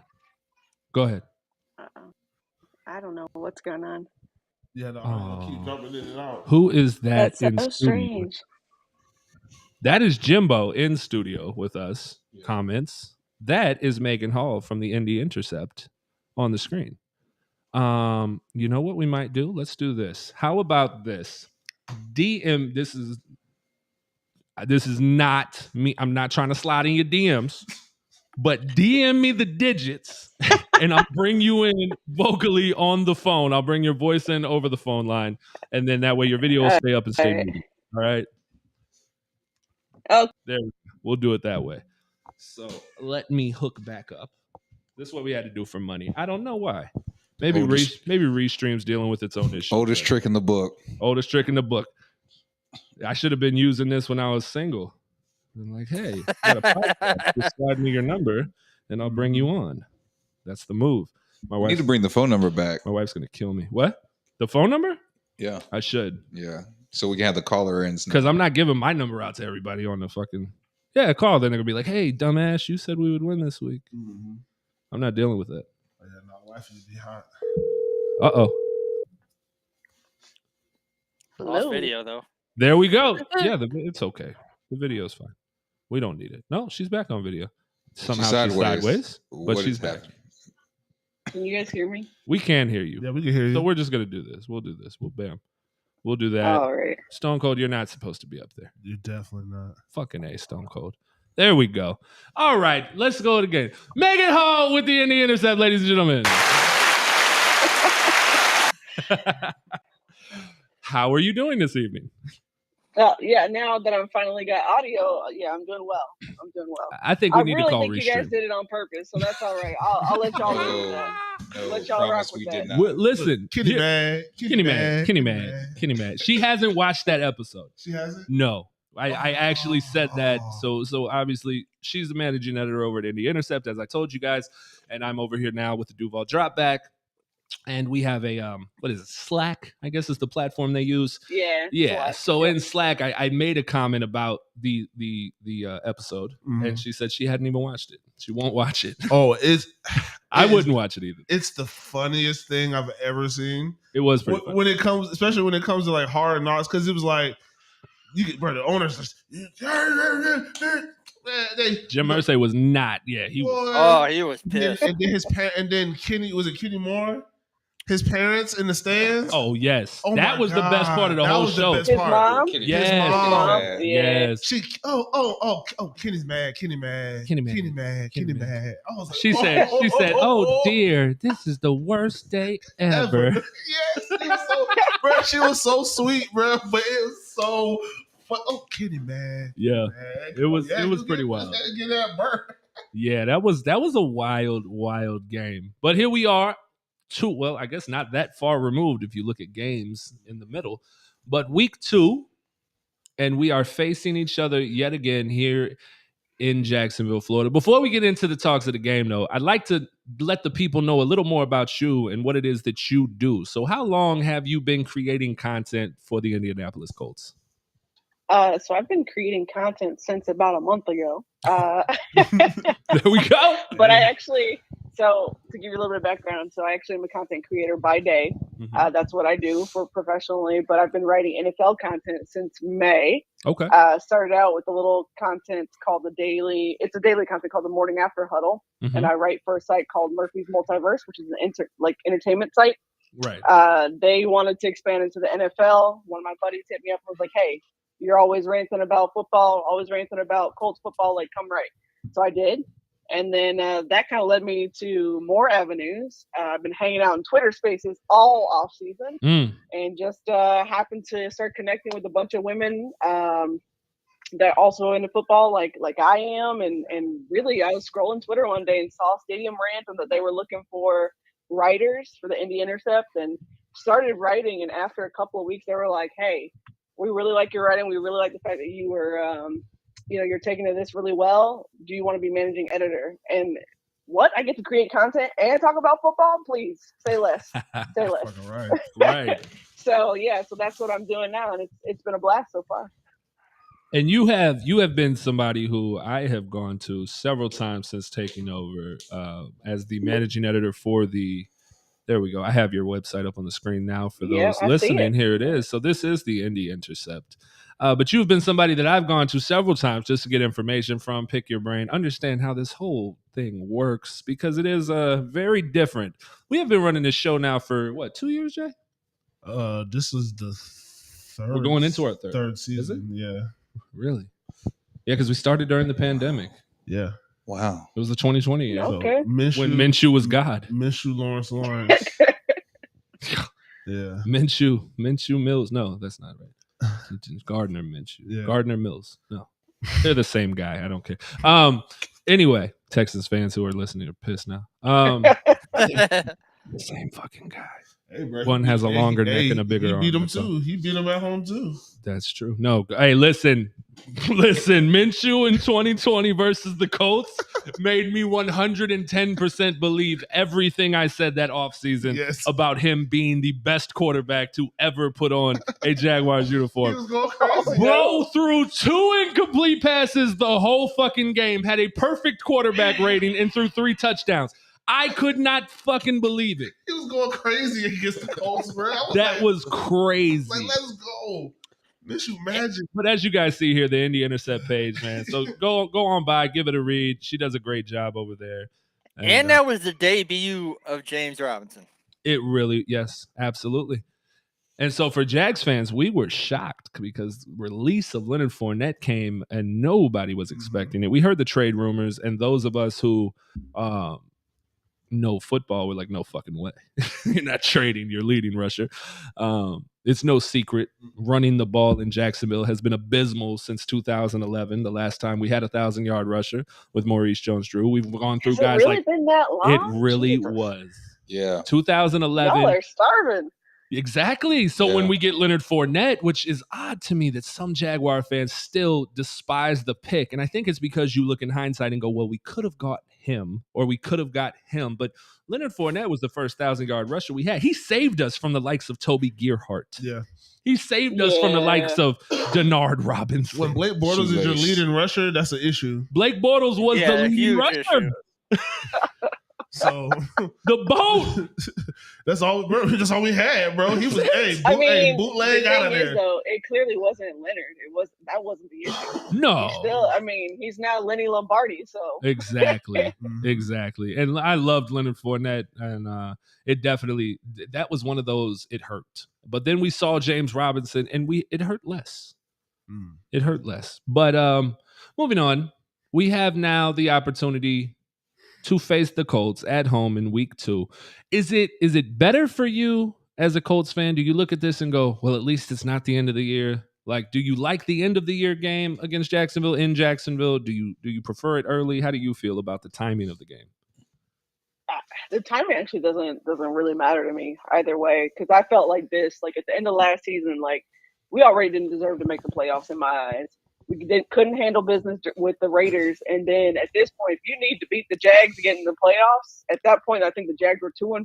Like, you don't even deserve to go. Right. That's just my personal thought. So at that point, the unraveling didn't matter whether it happened in the beginning of the season or the end. Like what you saw on that field told you everything you need to know about us. Yeah. And I think, personally, I think you should take the time to say thank you. Because, without us, without Meghan, you'd still have Carson Wentz. I'm just saying, we saved you. I don't know. Maybe? I honestly don't know. Well, because think about it like this. So if you were watching Carson Wentz, like let's back this up. Let's frame this up as a story here. Okay, let's go. Okay. If you're watching throughout the season, Mhm. there are lots of moments that you saw Carson where you're like, no. Oh, okay, all right, that works. Like, that's how you were watching him the whole time. Yeah. But he was getting more erratic as the end of the season was going on. Mhm. Like, it just wasn't a sustainable model for him. And I don't think the Jags game really was necessarily what did him in, per se. I think it was just the final nail in the coffin. Me personally, I think it was the Raiders game. There's a particular play I'm thinking about where he threw it down the field into triple coverage. It bounces off of Ashton Doolin into the hands of T.Y. Hilton, who just so happened to be standing there. Like, it's one of those plays where you're like, who or what are you throwing to? Right. And it was in my mind, I think they were shaky on him at that point. That's where I was. I think the Jacksonville game just enraged Jim Irsay, because at this point you had given up your draft picks, you'd given up $25+ million, in salary. You didn't get back what you gave up for him. So, me personally, I don't think it was necessarily the Jags game. I think Irsay already wasn't sold on Carson. That was Frank's guy. Frank convinced Jim Irsay and Chris Ballard to bring him in. And when it didn't work out, Frank ended up being the one that apologized to him. So that leads to my next question. If it doesn't work out now with the Matt Ryan experiment, is it over? Is it over for Wright? Is that it? Just because he put his neck out. So, like, usually I would say no. And even though, like, I didn't think it was going to be over for Urban, because I'm like, it's 1 year. Like, I really didn't see it happening until the Lambeau thing came out. I'm like, okay, this is getting a little much. But it's really hard to just cut a coach so quickly and not give him any time to make things right. But no pun intended. But with Frank Wright coming in and putting his neck out on the line so far for Wentz, because I said when I watched Carson Wentz his final year in Philly, I had never seen worse quarterback play in my entire life. I have never seen a quarterback look so broken as I did that season of Carson Wentz. And I said, there's no way you can repair him. And I was for certain. So when he did start to win a little bit in Indy, I was like, I'm about to have to eat crow. And then he fucked around and, winced. Well, I think this, like, and I wrote about this on our website as well. You can go look at it. It's an article about whether or not Frank is on the hot seat. And right about now, it's pretty sizzling. You got no AFC South titles in the 4 years now, going on 5 years that Frank has been there. You're 1-2 in playoff games. We are on quarterback now number 6 in the last 5 or so years. And at this rate, I don't necessarily put it all on Frank, but Frank also has to add, he also adds this to his tenure: slow starts, collapses, and that lack of killer instinct. Right. And that comes in a lot of games. The Jaguars game is one I think of. The Ravens game from last year, Tampa Bay. You go look at the Rams game, which we should have won. Like, we started last year 0-3 with losses to Seattle, the Rams, and the Titans before we beat the Dolphins. Like, and that's pretty typical of his tenure. Like, there's only so much you can take of that. So, I mean, if it doesn't work out with Matt Ryan this season, I could see Frank getting the boot. I think Ballard might hang on for a little bit longer, but yeah, definitely Frank could be out. I personally think he's better as a coordinator than he is as a head coach, but that's just my personal opinion. Right. And let me ask you a question, because I really don't remember here. What pick did you guys have in the first round of the draft? We did not have one. You did it. Okay. So second round. We gave that up in the Wentz trade. Oh shit! I dead ass did not try to set that up as like a point to prove or anything. I really didn't. It's okay. Second round. I can see your man's face over there. He's like, oh yeah. Yeah. So you guys had a second round pick, yes? Yeah. Okay. So going into, I mean, I guess Malik Willis. I mean, my question is, as a Colts fan, were you satisfied with going out and getting another bridge quarterback, considering you guys do have a pretty talented defense, nonetheless, a talented offensive line, talented D. You got guys like, I'm not gonna do it. You're gonna. I'm about to say she's gonna do it because I've read her articles. But you have Darius Leonard, you have great players over there, and you have great players on the offensive line. I think Michael Pittman is developing into a great player. You have Kente. You have that's fucking hilarious. His name is Darius. That's true. I was gonna wait and correct you, but hey. No. We got we talked about this earlier when we were doing our own, and I said, no, I'm not doing it. I just can't do it. Because every time I read it, I'm like, who the fuck is Shaq? I'm like, who is Shaquille? Is that his middle name? That's his middle name. Okay. Yes, that's his middle name. I guess I can kind of have a soft spot for it. I thought he just is like, oh no, I feel like a Shaq. He identifies as a Shaq. I'm like, I don't know. We're not doing this again. We're gonna get canceled. No. We're not going through the identification again. But you do have a lot of talent around. So my question is, were you satisfied with the signing of another bridge quarterback? Would you not have rather had like a Baker Mayfield, somebody who has years left in the league? What are your thoughts? Oh, first of all, 0 out of 10 would not recommend Baker Mayfield. But I was a little tired of the quarterback carousel. All this Band-Aid at the QB position, and I've talked about it before at length, but I've been of the opinion that we should have had someone in the stash here since before we got Andrew Luck. Mm-hmm. Like you find out with Peyton Manning and that whole situation, like they didn't have a backup plan. Andrew Luck abruptly retires, no backup plan.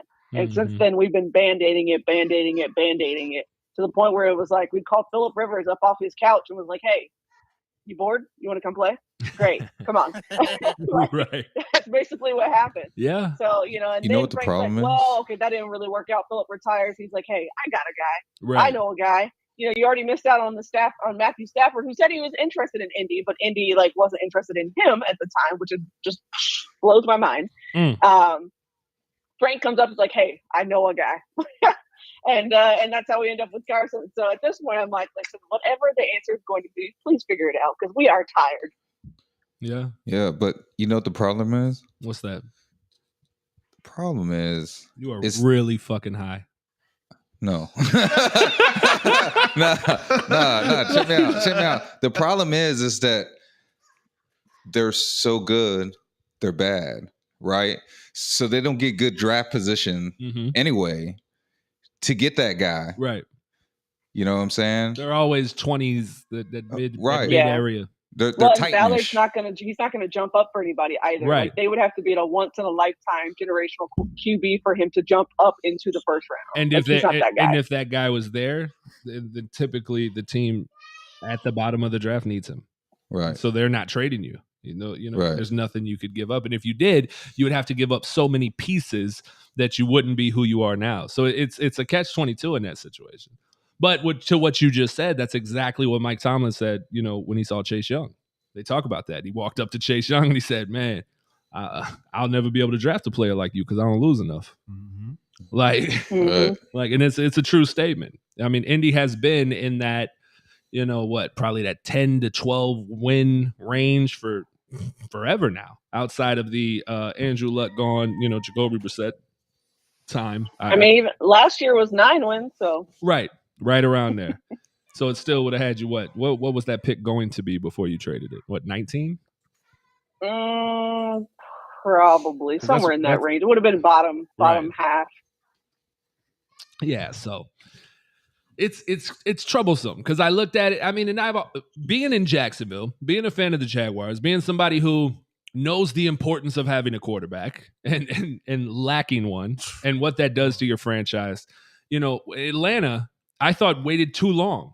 I thought they should have. I thought instead of drafting Kyle Pitts, they should have drafted Justin Fields. Mm-hmm. When you have the opportunity and you're in that top 5 position, we'll call it even top 10, and there are quarterbacks like that, you just got to go take them, especially when you have a guy like Matt Ryan, who is aged. You have no idea when he's going to completely fall off the cliff. You don't know when it's over.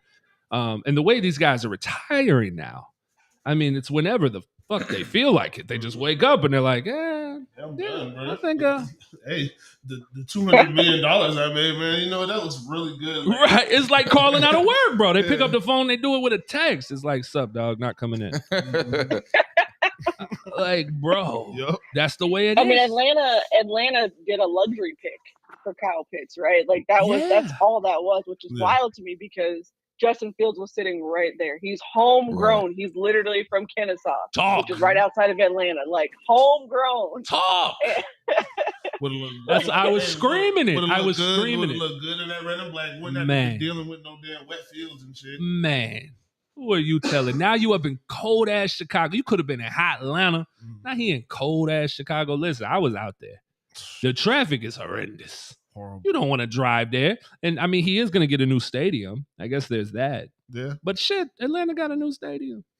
Stadium nice as fuck. A hell of a stadium. I mean, nice. And they have one of the best owners too. The Bears getting the indoor? Huh? They getting the roof? Who? The Bears. No, the Bears getting a whole new stadium. I was saying, bro, is it going to be? I would assume they might build. I think it's supposed to be a like a complex. It's supposed to be the stadium plus. Yeah, it's a whole deal. They bought hotels and a gym and all that. I believe it's in Arlington. I believe it's in Arlington. Yes, right? Arlington is what I read. Yes, yeah. So it was a racetrack out there, and they bought the property. So they have been going to war. This has nothing to do with the Colts, Jags. Sorry, listeners, but they have been going to war with the mayor for years. And I mean, some of us can remember, I don't know if everybody's seen it, but that little short fucking gremlin looking lady, she was like, she told the Bears need to worry more about wins on the field and less about a new stadium. And keep in mind, Soldier Field, historic as it is a shitty stadium. It's in a beautiful location. It's right there on Lake Street, right there off the Michigan, Lake Michigan. I mean, it's beautiful. But it's old. It's old. It's like it's one of the original. It's like an original. Yeah. And there's nowhere to build around it. As she was saying, a complex is what's to come, and that's what everybody's doing. They're all building their Jerry worlds. Think about when we were in Cincinnati. Everything built up around the stadium was like dope. That. Right, and that's what they're trying to do. That's what Shot Khan's doing now in Jacksonville. Yeah, but see now, like I say, the reason that, like I say, they move it too is part of the we talked about before. We're talking about Shot. It's like, hey, if they don't let you do what you want to do where the stadium is, you just move it 30 miles over somewhere. Look, Shad will fuck around and build the stadium in Nocatee. Yeah. You understand me? That's what I'm saying, bro. Yeah. It'll be over. There. Yeah, it'll be over. And that's what the Bears did. They wound up buying this racetrack, I believe, out there in Arlington. And now they're not even going to be in Chicago, you know? And it's crazy. Yeah, it's 30 miles north of Chicago. Yeah, it's a good little ways. I used to drive trucks out there. It's a good little ways. And I mean, they do a lot of their like their WWE events and whatnot in Chicago. It's not even in Chicago. It's in Rosemont. Yeah, but a lot of stuff happens in Rosemont. Yeah, so it's a good little ways away. That's where the All-State Arena is. It's not actually in Chicago. Yeah. Chicago's losing a lot. And I think it's because the city is so old and the architecture is beautiful. Yeah. But it's so old, there's just nowhere to fucking put anything. Yeah. So you can't build anything else unless you knock shit down. And it's not going to happen. But back to the Colts. Don't the Colts have that same similar environment? I'm sure you've been to Colts games. I have been to Lucas Oil once. Okay. Yep. So is it the same? Is it kind of the experience? Is it around the stadium? Because I know they've always had the combine there, and I felt like that was something that they talked about. One of the reasons they kept it there was because it's like a whole ordeal around the stadium where you can just kind of one-stop shop. Yeah, so like right outside of Lucas Oil is like Touchdown Town. So on game day, it's a whole experience where they've got free food, music, games, like all that is going around, which is really nice for someone like me who is coming from out of town. But they also have like the local news is there. I think I got interviewed a couple of years ago when we went for the Falcons Colts game, oddly enough, to talk about of all things Adam Vinatieri at that point. Whether or not I would boo Adam Vinatieri if he missed another field goal. He nearly missed one in that game, so good times. But yeah, it's a nice little environment. Really and truly, the stadium itself is one of the nicer in the NFL. Like you have to go see the stadium for itself. It reminds me a lot of Jerry World with the big window in the back there with the glass and everything. Just a really nice all around experience. Yeah. Yeah, it looks cool. It does have that grocery store feel. Somebody posted that. I never got it out of my head. The Kroger's. It feels like a grocery store. They posted. They put a Kroger sign in the middle of it, and I was like, "Oh shit!" And now I can't unsee it. It was one of the funniest things I ever saw, and I was like, "Damn, that is kind of." But no, it looks beautiful, and I'm super mad because we were 4 hours away where I was living at for the last 4 years, and I wanted to make sure we went, and we weren't able to for this last game because now we're back in Jacksonville. So instead, I'll just go to this game. But and that's and I'm cool with that. How exactly did you become a Indianapolis Colts fan, not being from the area? So this is about to blow your mind because I get to tell this story a lot, which is great. So I'm actually originally from Texas. Okay. I was born and raised there. And growing up, I watched a lot of the Cowboys, obviously. Troy Aikman, Emmitt Smith, that sort of thing. But I watched a lot of NFL football. And as I grew up, I learned better. I saw the light. And I started watching Peyton Manning, kind of dismantle defenses and whatnot. I watched the Colts march to the Super Bowl. And I remember being at a Super Bowl party, and the entire house is going for the Bears. And I remember I'm sitting there watching. I was like, you know what? It's Peyton Manning. He's a good player. I'm going to go for the Colts. Like, that's just literally, it was like a split second kind of decision. But since then, I followed the Colts. When Peyton left, I stayed. When Andrew Luck left, I stayed. And so I've been heavy deep in the trenches since then. I get a lot of hate from my family for being a Colts fan. I get a lot of hate from people here in Atlanta for being a Colts fan. Yeah. And now I get lots of Atlanta fans knocking on my door, including my husband included, for having Matt Ryan. So I've seen plenty of Matt Ryan before he came to Indy. Okay. So is most of the family Dallas fans, or are they Houston fans too? Most of the family is Cowboys fans. God bless them. But we've got a couple of Texans fans. Like, my best friend is a Texans fan, and she calls every game that we play. Especially talk last about week. It or whatever. I was about to say, especially last week. Damn, week. Ty. Oh yeah, she called me on Sunday. So it was, and honestly, we're lucky it ended up in the tie because it looked like the Texans were about to catch a body. I checked the score and was like, no way, what is happening? Now, obviously, I didn't watch the game, but it looked like it was about to be a blowout, and then all of a sudden, bam. Well, Micah Pittman had. I talked about that though. Like, if you've been paying attention all week, I talked about it. You probably seen my tweets because I've been getting so many hate. Somebody was like, "This article is trash. Why would you say this? You're a terrible fan." Like, whatever they could think of, like, they threw at me. Aggressive. The thing is, I know my team, right? Like, I know what we do in Week 1 games. We were 1-9 in the last 10 years. We were 33-36 overall franchise record in Week 1. Right. So at that rate, I knew what time it was. I just know how it goes in Week 1 games. So I was not shocked. It doesn't even matter who the quarterback is, who's on the roster, let alone it being a division game. Like, we weren't going to come out strong like we normally should. Right. Yeah. And we will. I promise. We're going to get you a mic stand. We keep picking on Jimbo for rubbing the microphone. He's way too high to have a microphone in his hand. See, Megan, I am the only one that doesn't partake. So I get trapped in this studio with and these. This is Jimbo's but it's also Jimbo's first time in studio.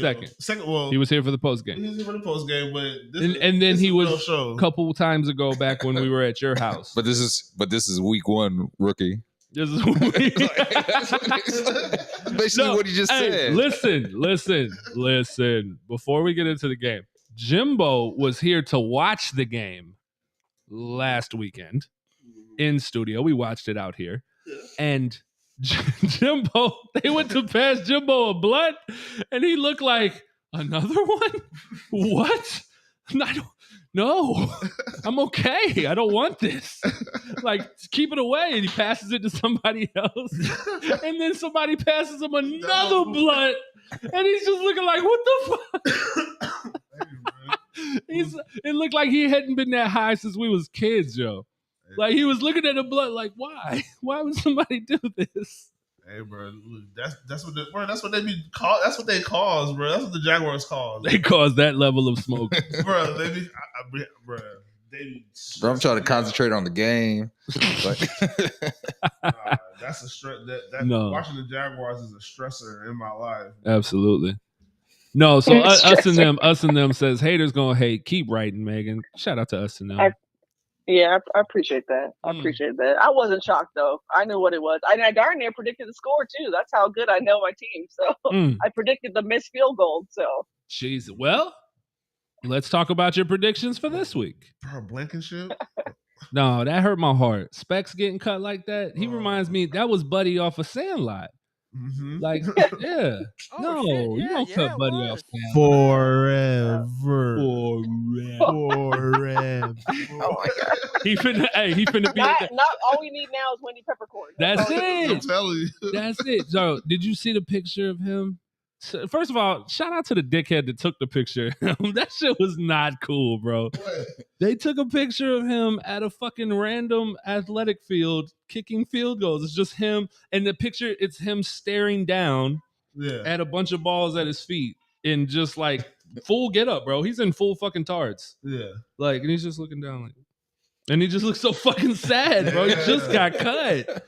He's taking a picture of this man. Like, he's out here working, trying to get another job. Yeah. Taking a picture of him. That shit, I was like, that is so sad. Were you okay with the release? Yeah, I was okay with the release. I knew once he kicked those. Honestly, I don't even think it was the game when he field goal that did it. I think it was 2 kicks out of bounds. That just can't happen. So has that been a thing with him of just inconsistencies, or because I know he's had some amazing moments. Yeah, so if you go back, and I actually wrote about this too in the write-up that I did about his release, but if you go back and look from the very beginning, so his first season, he missed 5 field goals. He was 32 of 37 first season, and then he started last season 11 of 18 before he got injured in the Baltimore game. He missed 3 field goals in that game. And he was so, like, I think they were a little miffed with him at that point. Like, it was so bad till they brought in Michael Badgley, former Charger, and had him come over. And they didn't even bring him back. Badgley kicked for the rest of the season. He was healthy after he had tweaked his hip. Right. And then they brought in Jake Verity in the offseason, right? To quote unquote push him. And Verity just ended up kind of declining throughout training camp and preseason. So he has to essentially win the job. And at this rate, like, I wasn't shocked by the missed field goal because it's typical of Blankenship. But the kicks out of bounds a little more mystifying because he's handled kickoffs before when you've had Sanchez out. When Rigoberto Sanchez has been either out or injured or anything else like that, he's handled those with no issues. So those were a little mystifying. Not to do it, like, to do it once is like, okay, all right, like, fine. Right. But twice, and it flips the field, like, you're already getting hosed for 3 quarters. You're getting hosed. At that rate, I think Colts had kicked 1 field goal, and then it was 20 unanswered points. Like, you just can't have that. Yeah, that is wild. Yeah, I just knew he had the polarizing image, and then with the specs and whatnot, and I know he had some big kicks in his time, but I didn't know he was inconsistent like that. Now, was that picture as sad as when they cut Lavernius Coles on Hard Knocks? Yeah, it was kind of to that level, bro. It was pretty sad, bro. I saw the picture and I was like, damn. Because that was sad. Yeah, I mean, he's a good person, but definitely, like, this league is definitely what have you done for me lately? And if all you've done lately is cost your team games, yeah, you got to go. I feel it. So going into your prediction then, what is your prediction for this week's matchup in Jacksonville? Yeah, so I'm actually in on the Jags on this one. I've got Jags 28-21. I've got Christian Kirk with 2 touchdowns and 120 yards. I've got Etienne for 40 yards and a touchdown. I am not quite sure of the Colts offense and their ability for anybody other than Michael Pittman to step up. Like, prove me wrong at this rate. Also, you got a banged up Kenny Moore. DeForest Buckner is also potentially, banged up. And you're without Shaquille Leonard. So at this rate, I would not be shocked. Plus, it's in Jacksonville. We all know how that goes. The games are completely different when they're in Indianapolis. It's almost like Dr. Jekyll and Dr. Hyde. But yeah, give me Jags in an upset, quote unquote. Crazy. Hey, I'll take it because I think it's gonna get crazy, boy. I think it is too. Yeah. I think it is too. Here's the thing: is I wouldn't be shocked if they won. I really wouldn't be, just because the way things have gone. Yeah, and I think I wouldn't be shocked if the streak ended. I think the streak continues. I do think the streak continues. I do too. My prediction, I have it continue without a doubt. But I wouldn't be shocked if things went the other way. Like, I wouldn't be sitting here going, no. Like last weekend, I was legitimately shocked at what happened with Washington. Yeah, we should have beat because we beat ourselves. I had my expectations so high for the defense and the pass rush that's the thing. When we came out and we established that opening drive and Trevor drove downfield like it was nothing, and we got the field goal, I said, oh, well, I wasn't expecting that. I didn't know the offense would look that good. Well, I know the defense is going to be great. And then Carson dotted them the fuck up like we was playing on rookie. Yeah. And the shit was crazy. And so I was shocked for that. I wouldn't be shocked if Indy came out temper still high for some of those guys. But with how they're banged up, I mean, I completely understand. And it is in Jacksonville for some reason. I don't know why. I say, hey, run the ball at Unique Ngakoue. Oh, yeah. Oh, yeah. Listen, Meghan, that's the only time it might get a little disrespectful in here. Y'all gotta shut the fuck up, man. Yeah, he do. What is happening with y'all? Like, bro, we offered you $19 million. You've been on like 30 teams since. Like, bro, we offered you $19 million a year to stay here, right? And you wanted more. Yeah. You fired your agent right afterwards because you was like, yo, you fucked me up. And again, I never thought it was John. He was being told he was going to get more. And he didn't ever get more. And he never got close to it. He ain't earned that 1 year. He ain't got that back yet. He's bouncing all over the fucking league now. But every single time you get a chance and you're coming back to play Jacksonville, here you go tweeting out some slick shit. Bro, get over it. We offered you, bro, we literally got down on one knee. We did everything. We did everything possible. We traded Dante Fowler. Yep. Traded Dante. And honestly, I would have rather have Dante. I would have rather have kept him. Yeah, in hindsight, because at least he could play the fucking run. That part. But he fought. Listen, Meg, I don't know if you know the history there. Unique Ngakoue would legitimately get into fist fights with Dante Fowler on the practice field constantly. And Dave Caldwell did an amazing job with drafting those two guys. I thought he had a great plan in place for them two to be the edge rushers of the future. Especially with Dante going down. Yeah. It's like, okay, boom, insurance policy. Right. And then all of a sudden, Jan steps on and he's just great at popping the ball out. And you're like, man, this guy can really rush the passer. He doesn't play the run too well. Hell of a pass rusher, though. And when you have two guys like Malik Jackson and Marcel Darius in the middle, well, who gives a fuck if he could play the run? Because you got them and you got Calais Campbell and you got Dante Fowler. But you can't coexist with anybody. I heard a story yesterday. I read it. And they said, why aren't they mentioning when he had Blake Bortles shoved up against the wall in the bathroom, in the locker room with his fucking arm to his throat? I never heard that one. Jesus Christ. What? Jan is... Yeah, I was like, you were a bully, my friend. Jan's a wild boy. But I've always known him to have... We knew he had that edge about him. We knew he was that kind of dog. We knew he was aggressive. We watched the footage. I mean, training camp's open to us, always has been. We've gone and seen the fights where he's gotten into it with Dante. And just won't let it go. Just won't let it go. Keeps fighting people. So we knew that about him. But like, bro, it's over. We're over it. I wish Jan the best all the time, but then you gotta come back with the slick shit. This week just feels different. Can't wait for Sunday to get here for the shoe. But first of all, bitch, you don't even wear shoes. Don't come in here with that for the shoe shit. You're brand new here. Don't do that. You're not allowed to tweet that. You just for the shoe. You played 4 quarters. You played for 4 different teams. You can't even remember all the hashtags to them bitches at all, bro. You've been on 4 teams in 2 seasons. Don't come in here for the shoeing it. You know what? Now that you brought that up, Meghan has something to look forward to. What? I mean, I can't speak on what I don't know. I can speak on what I know thus far. I'm just Dante, or not Dante. I'm sorry. Unique Ngakoue is going to. I would just watch him, Meghan. Just watch him during the game. Because one of 2 things gonna happen. He's either gonna ball the fuck out, because Jan is a talented pass rusher. He's either gonna fucking destroy Cam Robinson or Jawan Taylor, and the kid is gonna be running for his life, or he's gonna get absolutely obliterated. And I hope they do exactly what you said. I hope they run the ball right at him, because that's his weakness. He doesn't defend the run well. That's a known fact. But he is a great pass rusher. I won't say he's not. I just wish he would stop tweeting about us. That's all. Let it go, bro. Jeez.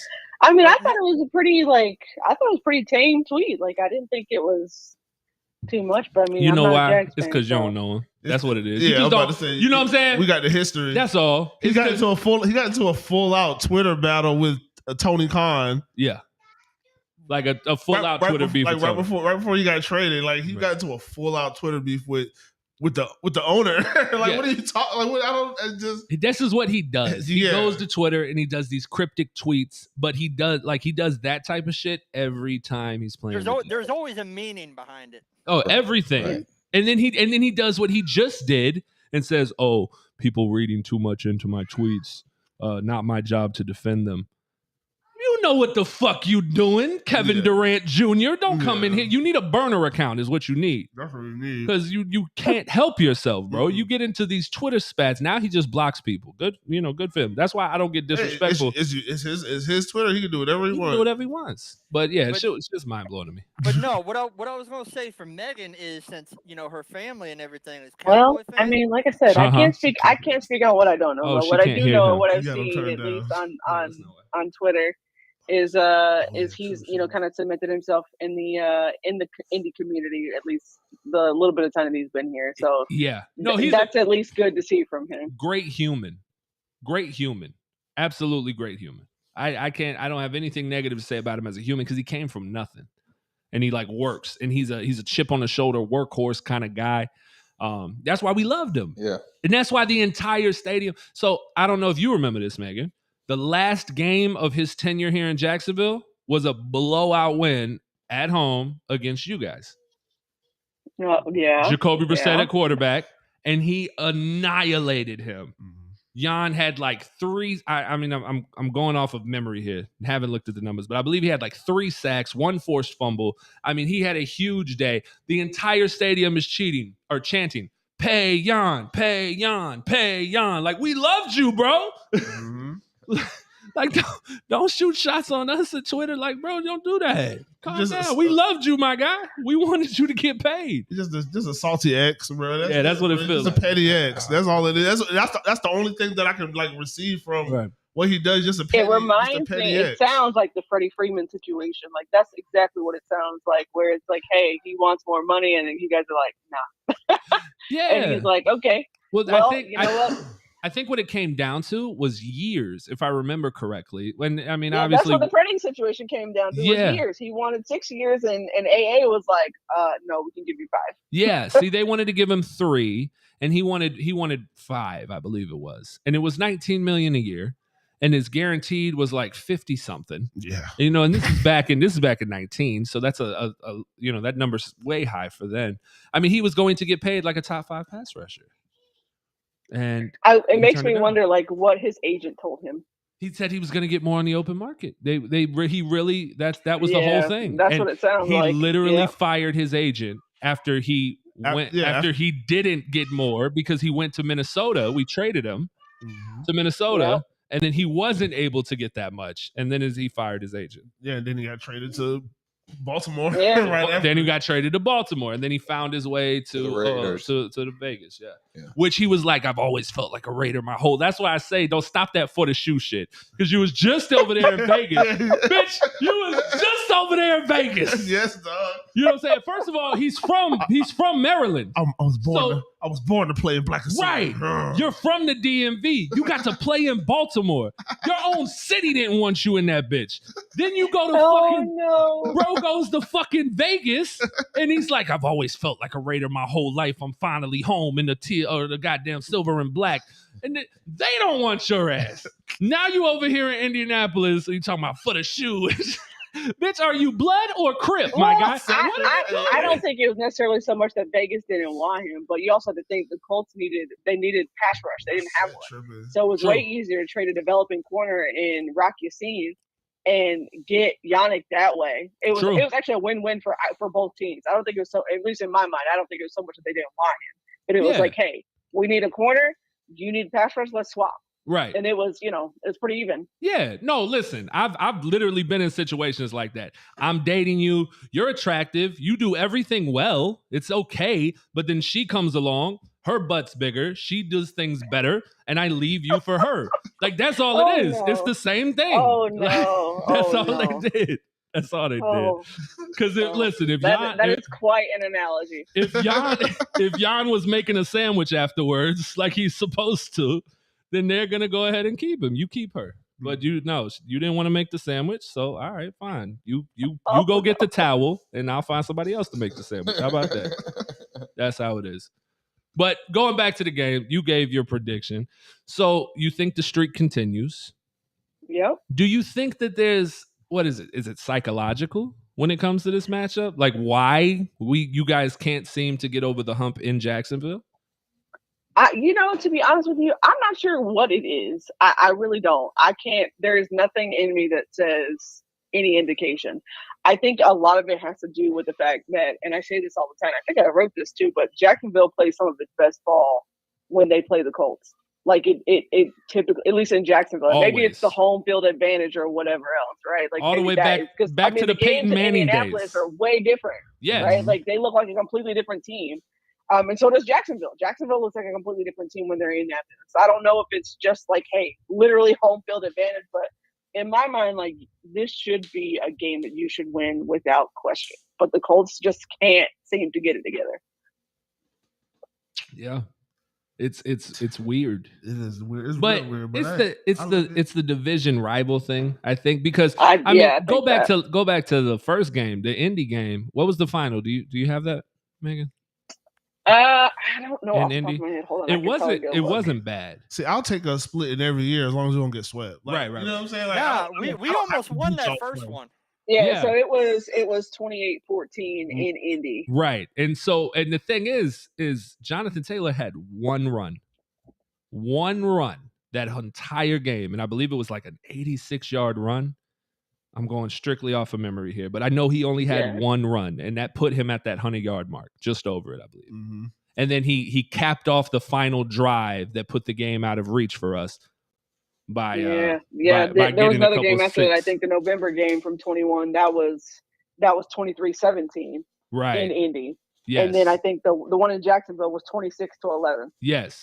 So that's the one I'm talking about. So the first one in Indy was what? 20. So there was two that happened in the calendar year for 21. So there was one that happened in January that was 28-14. And then the one that happened in November was that one. 23-17. Yes, the 23-17 game. So the 23-17 game, because you score. If you stop them, we get the ball back, and then you have an opportunity to go win the game. That's when Trevor messed up. Yeah, I mean, Colts scored 17 in the first quarter of that game. And then they pretty much they had 3 in the second and 3 in the fourth, and that was it. Yeah, and it was Screen City had that a better fourth quarter. Yeah, but I think it was too little too late at that point. Like, it was all screens. I remember they exposed us for our inability to stop the screen. Jonathan Taylor had one run, and then he was silent the rest of the game until the final drive when we were trying to get the ball back. Then he broke off a couple 6-7 yard runs. But I mean, really, outside of that one run, he wasn't getting I'm talking 2 yards a carry type deal. He was getting smoked. So when he came into that next game, I said, we can stop this guy. I knew we could. So coming into this season, that's the question. Can you stop Jonathan Taylor? Because he's proven, I mean, what? He's leading rusher last year? Which even if Derrick Henry stays healthy, he's the second leading rusher. I mean, I think that's something that AFC South fans need to rejoice in as a whole. We probably got some of the best running backs in the league over here. Yep. James Robinson, Derrick Henry, Jonathan Taylor. Who's the running back in Houston now? They like this kid, the young guy, the rookie. Damian Pierce. They like him. Go Gators, man. Yeah, they like him. Travis Etienne. And then you guys have a couple. I mean, because it's not just Jonathan Taylor. Don't you have Marlon Mack? Naeem Hines. Oh, we don't have Marlon Mack. They got Naeem Hines there anymore. Naeem Hines. Deion Jackson is third back. And then on practice squad, you got Philip Lindsay. We had Tyson Williams for a little bit, but Naeem is really the nice little 1-2 punch with JT because he has catching ability. So put him in the slot. Mm-hmm. I mean, you even saw against the Texans, he had 6 catches for 50 yards in the slot. Yeah. So that's his bread and butter right there. Right. It's just a good backfields over here. AFC South, and that's it's been that way. You go back to the Eddie George, Fred Taylor, Edgerrin James. Come on, son. Oh, yeah. Sheesh. That's 3 Hall of Famers. Once they stop bullshitting Fred, that's 3 Hall of Famers. What are you talking about? I mean, it's always been that way. But we are up against it. Jesus. Well, Megan, go ahead. Let the people know where they can find you at. I've got the links listed in the description, so you guys can go check her out on her website. That's IndyIntercept.com. Where can they follow you at or find you on social media? Yeah, so you can find me on Twitter. It's at the Meghan Hall. And then if you're following me on Instagram, it is at the Incredible Meg. But yeah, like you mentioned, IndyIntercept.com is the Indy Intercept podcast. I am your host, and that's on Spotify, and that's powered by Stadium Rant. Beautiful, beautiful. Thank you so much for joining us tonight. Good luck this weekend. I hope your prediction is right. But you are awesome. Thank you for coming on. And then, we'll have to have you back on when we visit Indy so you can, Yeah, let's do it. Let's run it back. Beautiful. Sounds good. Thanks, Meghan. Everybody give it up for Meghan. Yo. Fucking awesome. Fucking awesome. That was dope. Yeah, good stuff. And we want to do this every week, man. And that's one of the reasons why I really liked doing the Stadium Rant gig and coming in with the Duval Drop Bag, because it gives us access to other content creators for all the different teams. And that is great, Yo. Because some of these podcast guys are just dicks. Yo. Definitely. Yo. Stone Cold, we were not dissing you. She can't hear you. No. Jay messaged me. Okay, yeah, I was just making sure you knew. Like, I forgot until you went to speak and she talked. I was like, oh yeah, she can't hear him. No, my big thing, and I put it in the messenger. What's funny is I forgot all about the Jan and Dante stuff.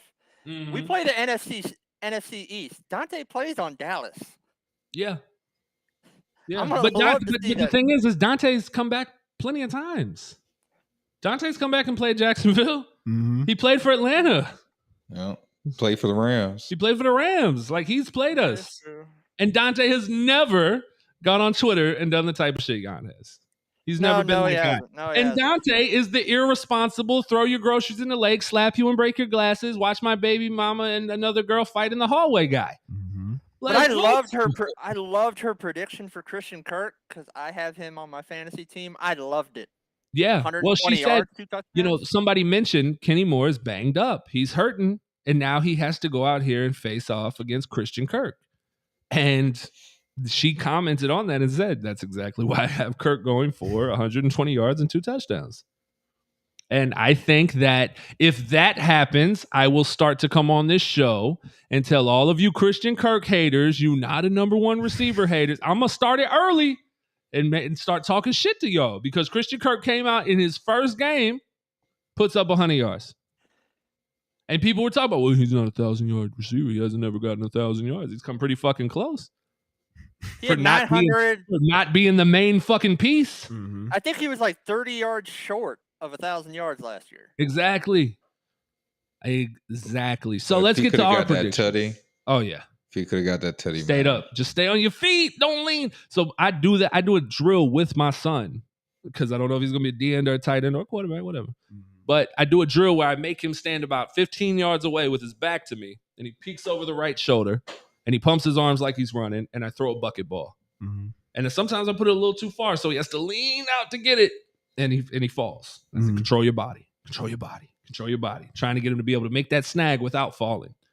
And it just sucked, because when Christian fell, I was like, fuck. Fuck. Because he's gone, bro. Nobody's going to catch him. But he falls, and either way, it was a great play. Big, huge gain. But let's get into the predictions, man, because we are 12 over. That was a great interview. Thank you, Meghan Hall, for coming on. Y'all, again, can check her out. Links are in the description. Go ahead and check her out. Support her.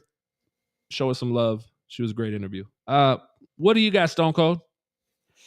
I want to set my expectations right.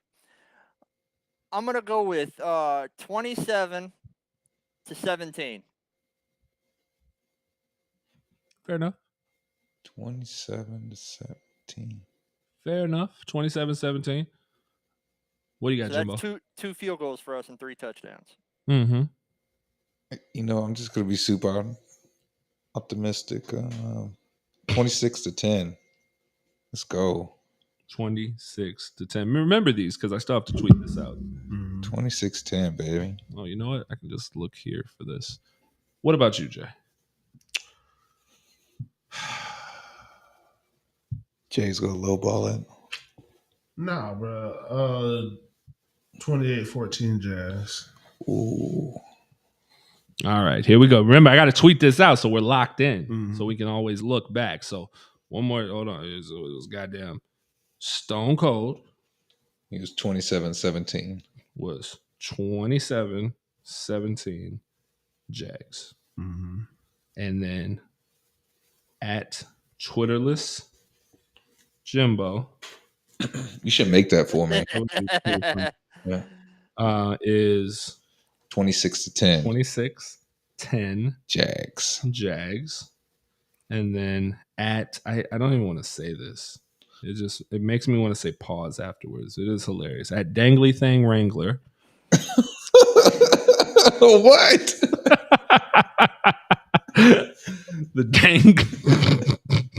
the Dangly Thing Wrangler.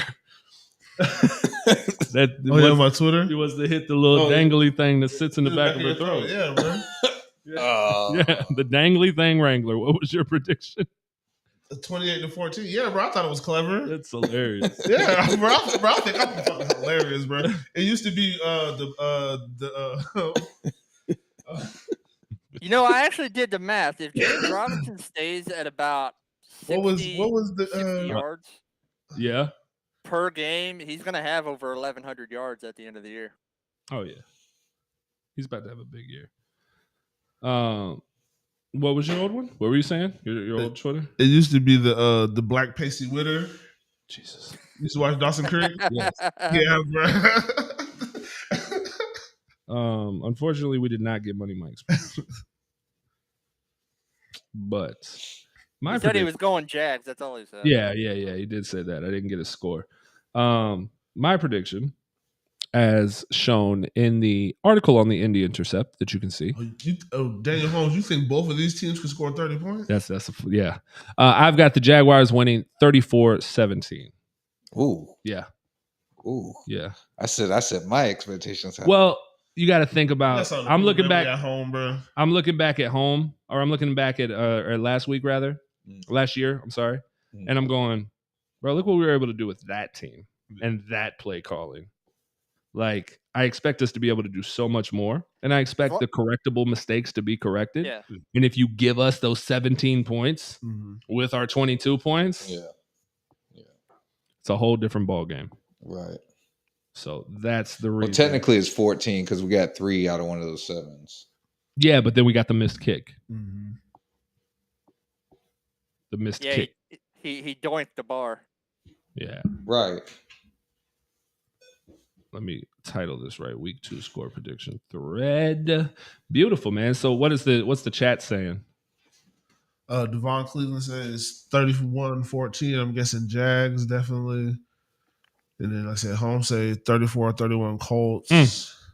Holmesy just captain negativity out here. Bro, he's always going against the Jags. He's all right. He's high on them Florida State right now because they're doing really well. Yeah. And the Jordan Travis kid was like 11 for 11. Yeah, Jordan Travis actually out of the game. He got hit? Got hurt? Damn. Yeah, he landed on his knee real hard. Ooh. All right, it's tweeted out there. It's official. It's locked in. And well, the same again, thing with their star pass rusher. We are up against it. Too many injuries. For who? Too many injuries for who? The Colts? FSU. I guess he's talking about FSU? Oh. Maybe? No, he was talking about the Colts. Oh, our season's over. Yeah, too many injuries. Damn. 50-0 Jags, says Big Duval. Bringing that positive energy. We do not fuck with the enemy. Anybody trying to come to me, they finna get all us guns and stuff. Wow. We gonna do a 50 burger? That's what he says. Nothing? I've seen it. I mean, I haven't seen enough to nothing, but I didn't see the 50 burger against the Colts on Christmas. Best present ever. True story. All right, man. We're up against it. We out of here. Stone Cold. Great job tonight. We appreciate you, man. Beautiful redneck ranger in the house. That's what he would be if he was a Power Ranger. He'd be a redneck ranger. I am your host, the Hot Take Hooligan Agent K. Dash J to the I to the MB. Oh, and that's the Cannabis Analyst Agent J, and that's Stone Cold. And we are out of here. Men and Teal at the bank Sunday. Here. Yeah. You know it? Yeah. Free birds. Yeah. Yeah. Yeah. All the way. Hey. Watch how these pieces get moving like Hasbro. You know it?